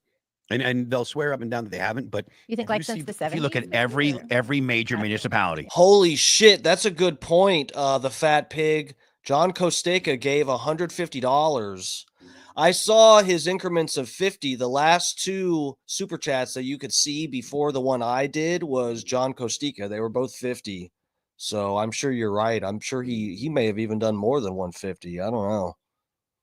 Yeah. Minneapolis. Even Minneapolis was real bad. Even my home state of Indiana, which is as red as you can get, Indianapolis is blue. I mean, it's like call it. Yes, it's call-in show. What does that mean? I actually have to use my goddamn phone, or can I call through? Is it a live stream thing? It doesn't matter. Like I can stream in whether or not it's blue or if it's red. The point is, if you can do things like take over an entire city, if the protesters can do things, you can be in the. I mean, there were protests in the reddest states, and it's because the people of those cities didn't demand that the DAs actually prosecute and put people in jail. Right. The people in those states accepted it because they were afraid of what would happen if they spoke out and said, "No, we have to put." And the mayor's rubber stamped the people not doing anything. The mayor controls the police chief. The police chief controls the lack of pressure or the lack of pushback you put back on these protests, and it's just a shitstorm that rolls downhill if you got the wrong people in there. Mm-hmm. I mean, and if you let the prisoners run the fucking run the prison. It's the way that it's been for decades. We're gonna go to callers, so let's bring in our first caller, and we have Ginger Jack. Welcome to the show. Hello, does everybody hear me? Yes, sir. All right. I've been a member since you launched the website, and this is my first call-in. Wow, right on. Thanks for calling in. All right. My question is, everyone is worried about Thucydides' trap between the U.S. and China, but no one seems to talk about the possibility of Thucydides' trap with the U.S. and the liberal economic order, because should the U.S. leave, that it instantly creates a rising power and a falling power. What are people's thoughts on that? That's a good point. It's- But that basically means Europe. Mm-hmm. So like Yes. Europe. Yeah. I don't Guys, am I retarded? Where's the call-in number? How do you call in? I don't see us going to war with Europe. No. No, I could see something happening where Europe gets so weak that they end up in need of our aid, and then you have, the Okay, whole we're in by proxy. yeah, and then you have like the whole Article 5 thing. I could potentially see that. I mean, we subsidize Europe. We essentially are paying for a lot of Europe stuff, and we pay for a lot their of whole Europe's defense. And the fact that we pay for the defense means who's going to come to their aid when we're the. I see your point. It's really interesting. Even like the United States, like if there were ever like an actual confrontation between the U.S. and Europe, the United States would win. The U.S. Oh, would for win. sure. No, Hands I'm down. I saying mean, Europe's yeah. soft. I mean, militarily They wise. just they haven't been spending the requisite money on their because they haven't needed to, because Right. we've been picking up the tab. I mean, isn't France one of those conquered countries of all time? The UK, But they now, also won too, so many yeah. battles. People also get that messed up because of the world wars. They think, oh, France sucks. But like in the 1790s and 1800s, Yeah. France was kind of kicking. And they've it butt. probably been in the most wars too. I They mean, have been in a lot. most winning armies according to historical Right. documents. but in recent times they've gotten their ass kicked. Holyoke Joe, you're in the chat. Are you what's the number? 1-800-DISCORD? No way that's the number. Bad. Yeah, definitely have. I mean, Hitler made them their bitch. Nobody in Europe. Oh, you have to call in through Discord. I get it. I see. Like Europe is bitch. not populated by people that have I don't have Discord. or is largely not populated by people that have love for the countries that they live in. If you're a second generation immigrant in Sweden, you don't give a crap about Sweden. You Yeah. don't feel Swedish. Right. There's you like know? a million people who live in the UK and in England who don't speak English. And they don't think of them. They're not English, Mhm. right? They're Britons because they're in Great Britain, but they're not English people. English people are actually like a people. Mhm. Just because you moved to Britain doesn't mean that Well, you're and there English. are for sure people who've assimilated and their families have assimilated. The moment you cross the border, you're instantly British. Yeah. No. I mean, no, you're right. They're Different thing. British, but they're not English. No. The moment you walk in England, you're English. Yeah. You're French. You walk in England, English. Always been that way, in fact. Forever. There's never any conflict at all. I mean, everyone, Accepted each other. nobody thinks that you can go to Japan. Irish, as- British, as what's the n- difference? Like I could go to Japan and become Be Japanese tomorrow. Celts versus I would the never. I'm Anglos. not Japanese. I will never be Japanese. I can't go to Kenya and become Kenyan. Boy, Look, that'd be a Northern horrible Ireland- vacation, Kenya. Ireland? Her times are tough over difference? there. Ireland? Well, they're Celts. Celts versus the Look, as far as I can tell, you put an Irish guy next to a British guy, same thing. I Yeah. kind of feel the same way. I They- mean, they, I'm they, kidding. they tend to think They're gonna get real mad at you. Yeah, they don't like that. well, they already hate me, so fuck it. Good sir, Ginger Jack, do you want to shout anything out or anything? What I would add is you all hyper focused on actual hot conflict. I would say the conflict would be influence warfare, trade warfare, and cyber warfare, trying to take down the U.S. as much as they possibly can to force the U.S. back in. Maybe. Yeah, that's a good point. Destroy the political structure of the United States and then assume control of it and have it rejoin.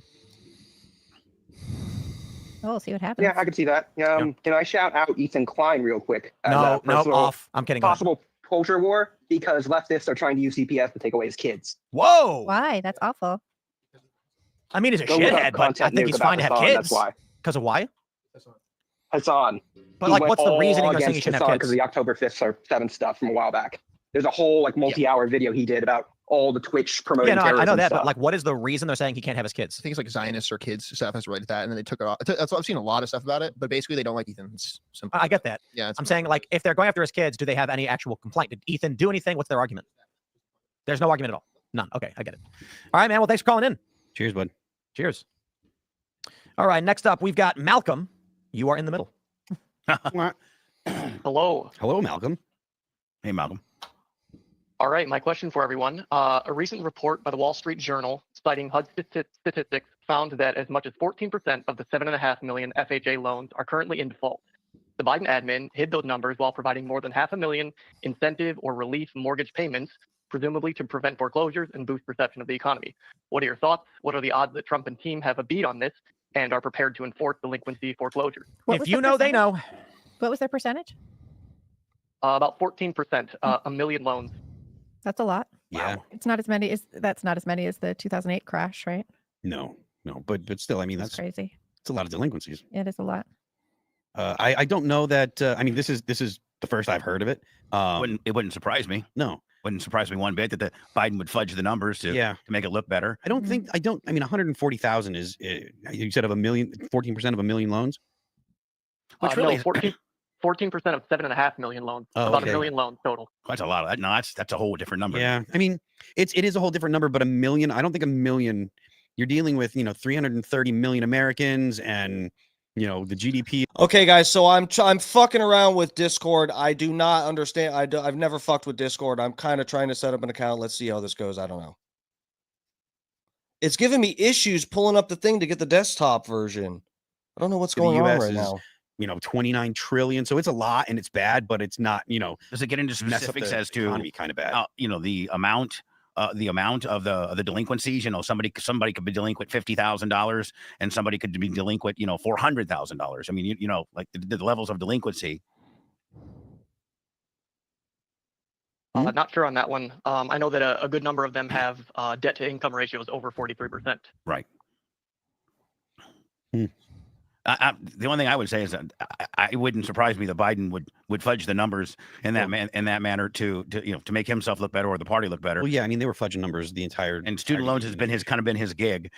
Forgive him, don't forgive him, forgive him at a certain. Just like it's been a big hodgepodge. I don't think anybody's been able to get a clear target on his student loan forgiveness because remember he was going to do it, then he didn't do it, and then he was going to do it, and then it was going to be a certain age. It was just it's been a clusterfuck for his entire presidency. Yeah. And it was something that he campaigned on and that he ran hard on. And I don't know that he ever really did.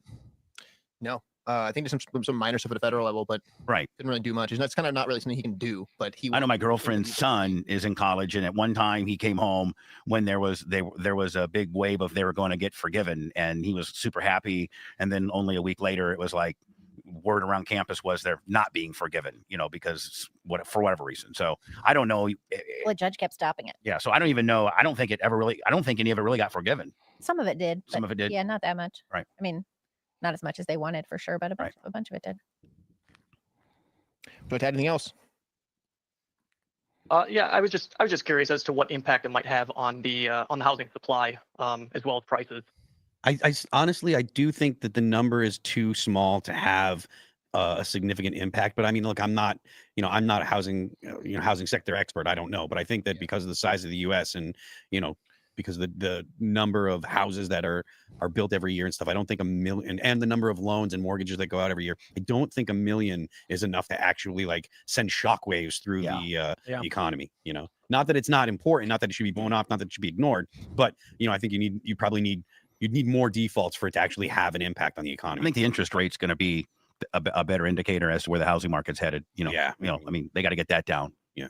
Well, I mean, yeah. Did you want to shout anything out?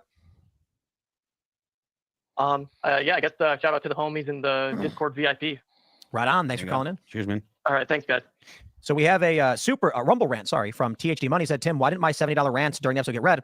I've been a subscriber for so long, and the first time I paid, if something read, it skipped. Well, it's because there's no guarantee I read anything, and also I did not. I don't think there's any $70. Oh, I see. There's two here. I see what you're talking about. He said, hey Tim, never rented before. What is happening in communist New York State is bad. No media attention. The CEOs are getting gutted, and Hochul just blacklisted all from ever holding a public job. Please step up and platform this. The union won't back the officers. The governor won't acknowledge the safety concerns. The National Guard is activated under insane conditions for the USA. Happy birthday. Mine was the 8th. Sorry, I missed your rants. I did not see them. Those are big ones. Those big ones. That's a crazy story. I know that the Kathy Hochul was cracking the whip on the what do you call them? Prison guards union. They were having a strike, and she fired a ton of people, even though there's a huge staffing shortage in prisons in New York.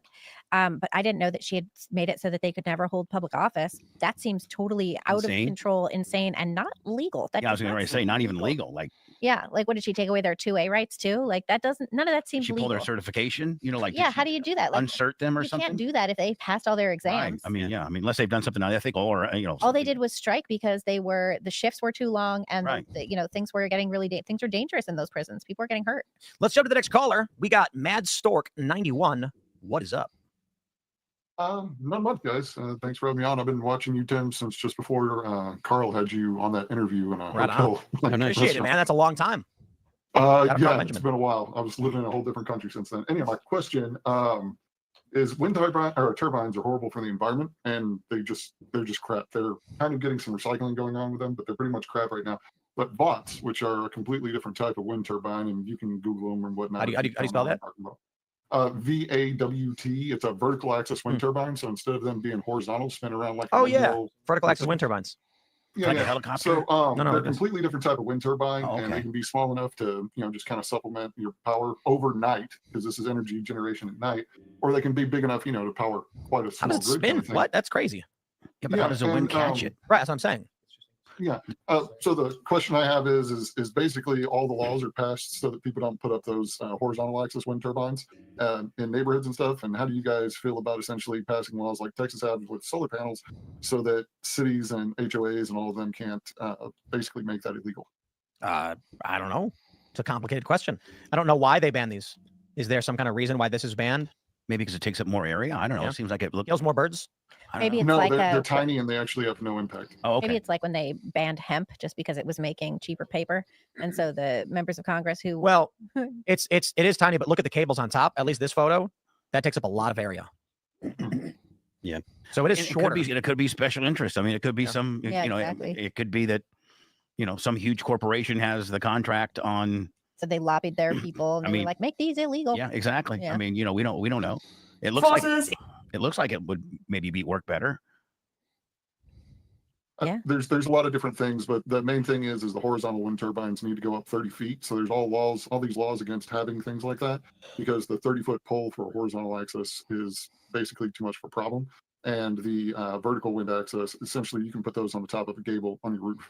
Right. So you're talking about these itty bitty ones. We had a picture of a very big one. Oh yeah. Yeah. Oh yeah. I kind of like the little. I kind of like the itty is bitty also ones. great as well. And again, they don't kill birds because birds can see those a lot more. Well, what if we want to kill the birds? Bad birds. If they are spying on us for the government, that may be To something. kill birds, they would have to be real in the first place. Think about the first motherfucker was like, "Yo, let's make a big fan that'll spin rocks and grind grain into flour." Right. In like Holland or something. Was it? It was Holland. I feel like Holland windmills. Holland kind of gets the rap of having the first one. First whatever. They may not. They very well may not. Shout out to Engineering with Rosie on YouTube for this amazing video explaining everything having to do. Rosie got 100,000 subscribers. Look at that. Oh yeah. Look at all those bots. Now, Tim, would you put one of those on your house? Yeah. I mean, that's not a bad thing. I mean, right? Yeah. Put a couple of them. If your energy was free, if you had no power bill, you just had 3 or 4 of those on top of the compound. Hell, you'd be great. Here's her latest video. Can the rest of the world learn from China's global energy dominance? Persia, of course. Perhaps. Don't they have like a boatload of coal-fired powered plants? Guys, I'm still trying to verify and everything. Jesus Christ. Discord is being a fucking cunt right now. It doesn't help that I don't know what I'm doing. I just sent the thing for a verification code and it's saying it's expired. Holy shit. It was Persia. Yes, they do. First win. Perhaps. Persia. Looks like Rosie really breaks shit down, doesn't it? I mean, Yeah. Rosie. I just Google searched VOT and she popped right up. Yeah. I hope she gets 1 million subscribers talking about energy. I hope so too. Yeah, you're damn right. This is a bunch of hoops to jump through. She looks like she's just a regular person breaking it down. I don't know though. For all of a sudden, she's gonna in the middle of the video be like, "And men or women?" Like, oh no. Yeah. Anyway, I do respect the VOTs. Maybe we will have them. Yeah. Is there anything else you want to add or shout out? No, that was pretty much it for this one. No, I don't really have anything else. Right on. Well, thanks for calling in. Yeah, I do have something for Phil, if you don't mind. Yeah, get it. Hey, Phil, if you're being passed on the right, you're in the wrong lane. That's true. That's true. Right on. Thanks for calling in, brother. Have a good night. Mm-hmm. It's a young Undertaker over there. Last up, we got Mobius. Hello. Thanks for having me. What is up? Well, I'm from long-time listener, first-time caller, and I'm actually in Ontario up here. So my question's regarding a lot of the stuff going on with Doug Ford. Yeah. With him backing down today after I think it was like 4 hours, Yeah. which a lot of us knew was going to happen because he had no choice.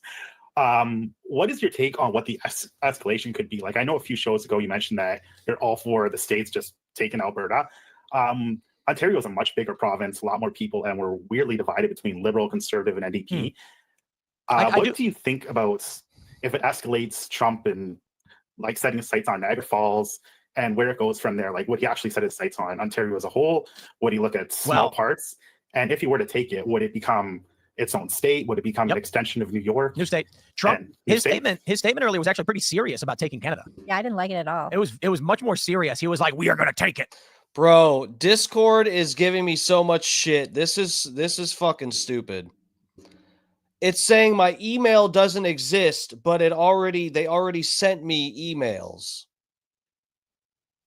What the fuck is going on right now?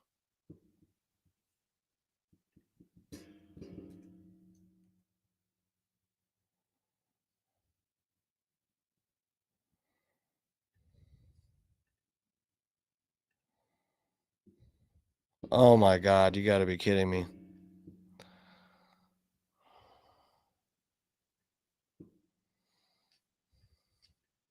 As a believer in national sovereignty. Canada can't be a single state. It's going to be, how many provinces you guys have? Like 13? 6, I think. 11? Yeah, 11 and 3 territories. Oh, okay. And it's big as hell. I don't know if we can control all that. No, but We have a lot of each people, province is a all the different state. people, and all the I know. people are basically clustered around the border.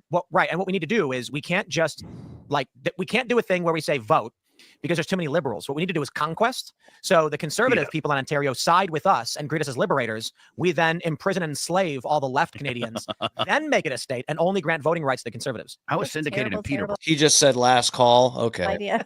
It's like the shockingly most worst idea. I've Right, heard in a exactly. long Okay, let's just.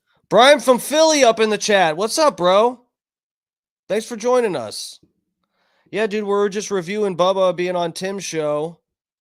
We played the whole YouTube part. Now it's over on the Rumble. I was trying to set shit up so I could call in to the show through the Discord, but I guess he just said last call anyway, so we're fucked, guys.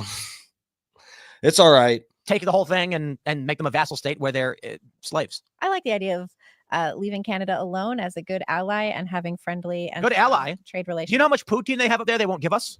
You just have to go there. I mean, Yeah. of course, under the first Trump administration, that's when Trump was like, you need passports if you want to come into the U.S. And so then Canada was like, fine, you can't come into Canada with just your driver's license anymore. And now you have to get And a passport. what are they doing up there speaking French? Now Huh? you have to get a passport to go get that poutine. Come The first thing we on. do is no more French. Poutine. Poutine is like fries with cheese curds and stuff. We did a gig. pepperoni and We gravy did a Bubba Palooza in Calgary, peppers. and it was my largest one that I'd ever done. We did like 4,200 people at the old Saddle Dome. So Wow. I got a great experience with Canada, at least Calgary, which that's really far away from Ontario. I think I don't know anything, but like I think the best case scenario is that Blake Brandon, bro, thank you so much. Thank you for another 10 over on the fucking Venmo. Thank you, bro. I know I've just been throwing money around trying to like get something out of it through on this Timcast shit. this whole situation revitalizes some Canadian nationalist pride, that Canada and the U.S. become much more even trading partners, and that some of the manufacturing that went to Canada comes back to the U.S., which we're already seeing with some with Stellantis and some other manufacturing. Because the U.S. needs jobs too. That we get that pipeline built, which would be some nice energy, like bring the oil from the oil sands down to American refineries, make both countries wealthy, friendly, and happy. Trump's got to slap Trudeau around. He's got to slap him around a little bit. Well, Trudeau's out. It's new. It's Mark Carney. Oh, that's right. No, good point, Holyoke Joe. They probably did already have these people lined up. You're probably right about that, but I don't fucking know. I didn't know how many calls he was going to take. Maybe it would be like Drew Garabo's show where he just takes calls and doesn't have to do any content for himself. I thought maybe it would be like that. So, shot in the dark. It's worth trying, though. He's gone. The thing about Mark Carney, 1,000%. Do you know Mark Carney saw Canada through the 2008 financial crash? He's like a bank guy. And then he saw the UK. He was like head of the Bank of England. He saw the UK through Brexit. And now he's back and he's never been elected. He's not an MP. I say Trump just shut the border down completely to Canada. No tariffs. We don't need it. Just literally nothing gets passed. Not even people. Not even people. See how long Canada lasts. What if and I'm only half joking. Like I don't actually think Trump should I get don't down. like any of that. But no, I don't think we should do any of that stuff. But seriously, consider this: if right now Trump said we are closing the northern border to all travel, we are shutting down all trade 100%. The U.S. probably would not flinch, and Canada would fucking explode. Be over. I don't think there's any reason to do that. I mean, we're Sure. I'm just saying. Imagine Yeah. imagine that's the leverage we have over Canada. there'd be a lot of but I mean, there's a lot of Americans. What are they going to who do? Eat have, elk? There's a lot of Caribou? They have stuff. There's a lot Caribou? of Americans who have property in Canada. There's a lot of Canadians who have There's like a lot of snowbirds. Joe, Holyoke Joe would pay to turn off Libby's mic. You should send that as a super chat. K-Dog, what's up? Make grabbing toes great again. You know what? No pun intended, but I can get behind that. No. Snowbirds? Snowbirds. You mean Canadian snowbirds? Canadian snowbirds. We have snowbirds in Florida, lots of them. Snowbirds are people who leave the cold to the warm. Oh yeah. Right, but So you Canadians also will go to have Florida. We you have also have so many who Canadians have- in You also have Florida. Americans who have Okay, how about this? property in Canada. Trump offers any Canadian right now who wants it citizenship, permanent citizenship. They can just come to the United States, and then we shut down the border and no more Canada. Then we wait until Get your ass down here, Tampa We need Tampa from Canada. the Canadians their economy is gone, and the Canadian dollar is like 100 to 1 to the US dollar. It's already not amazing. Well, yeah, I think it's getting worse, right? Oh, I had down, I think 2 to 8 cents. Oh my God, 70 cents. Yeah. Oh my God, that's horrible. When I exchanged my money that I made in 2008, it was $1. It was 101 to 1. And it's getting better. It had been 69 cents a couple. Oh my God, that's horrible. Yeah, not great. It's always been like in the upper. It's always like been in the upper 90s to low 90s. When the low 90s used to be bad. Here's guys. Are strong. It's simple. Here's what I propose to the Trump administration.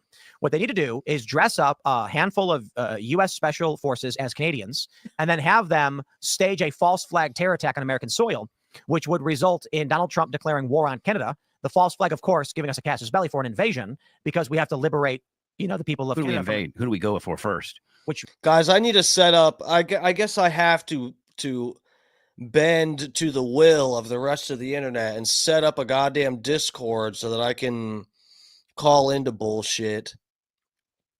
It'll allow me to call into Destiny's stuff. I can do that. I can call into fucking Timcast, even though I probably, I'll probably only be watching Tim's show when he has people like Bubba or Alex Stein on.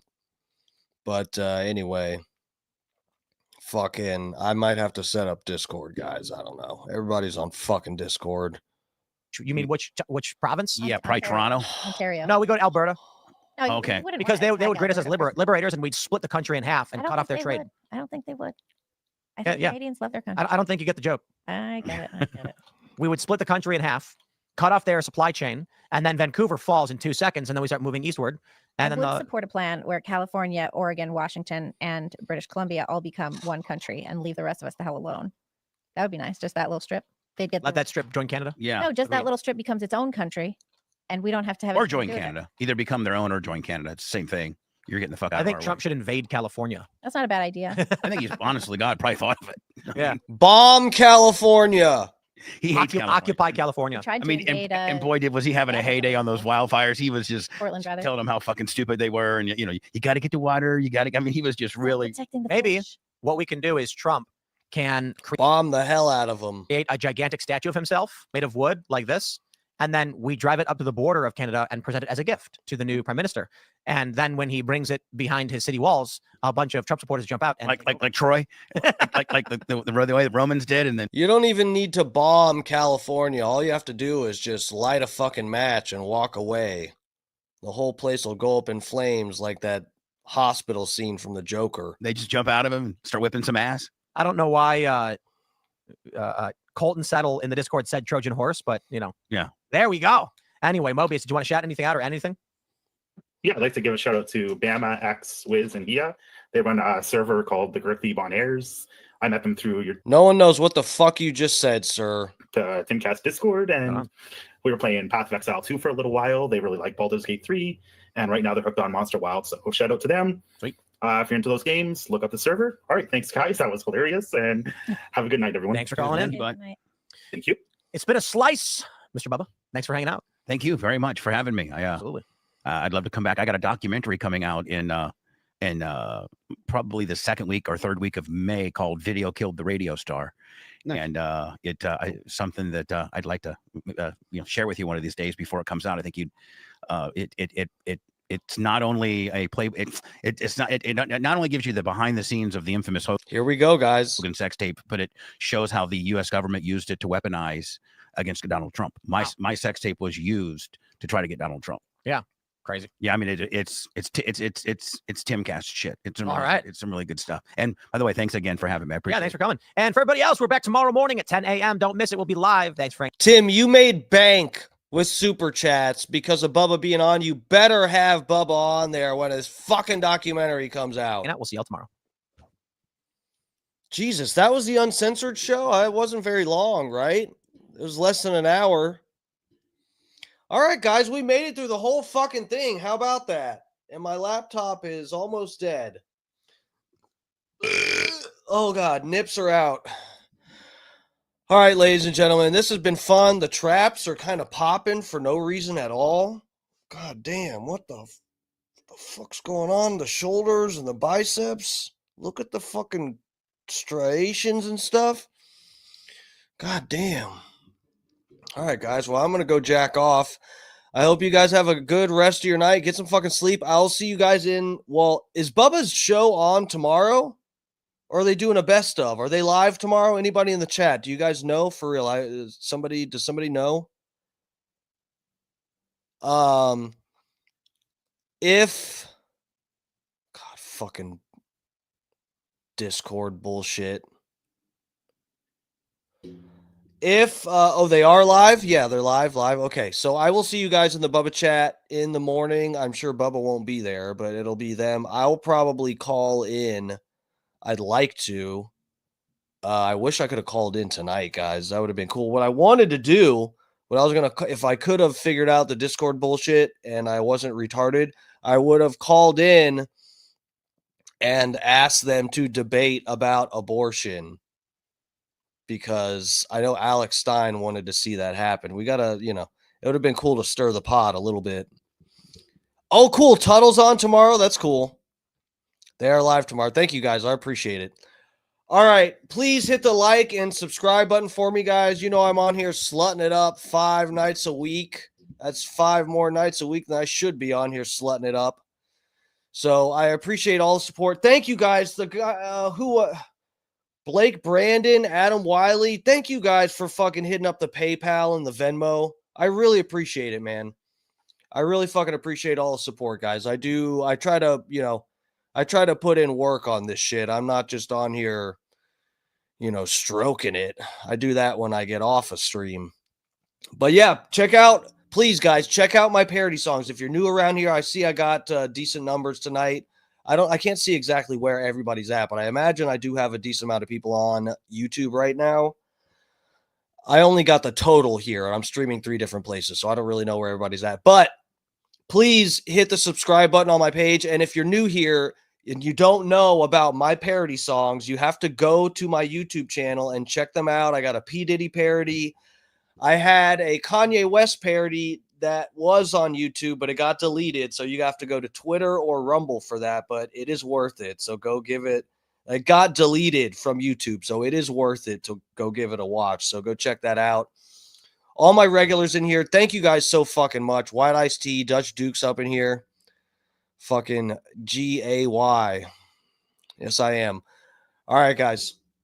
I'll see everybody tomorrow night on the stream, or I'll see you in the morning in Bubba's chat. I will be there. So get your beauty sleep, lovers. Fucking thank you guys for the support. This has been Dark Times with Dark Match Steve, your own personal twink. I love ya. See you later.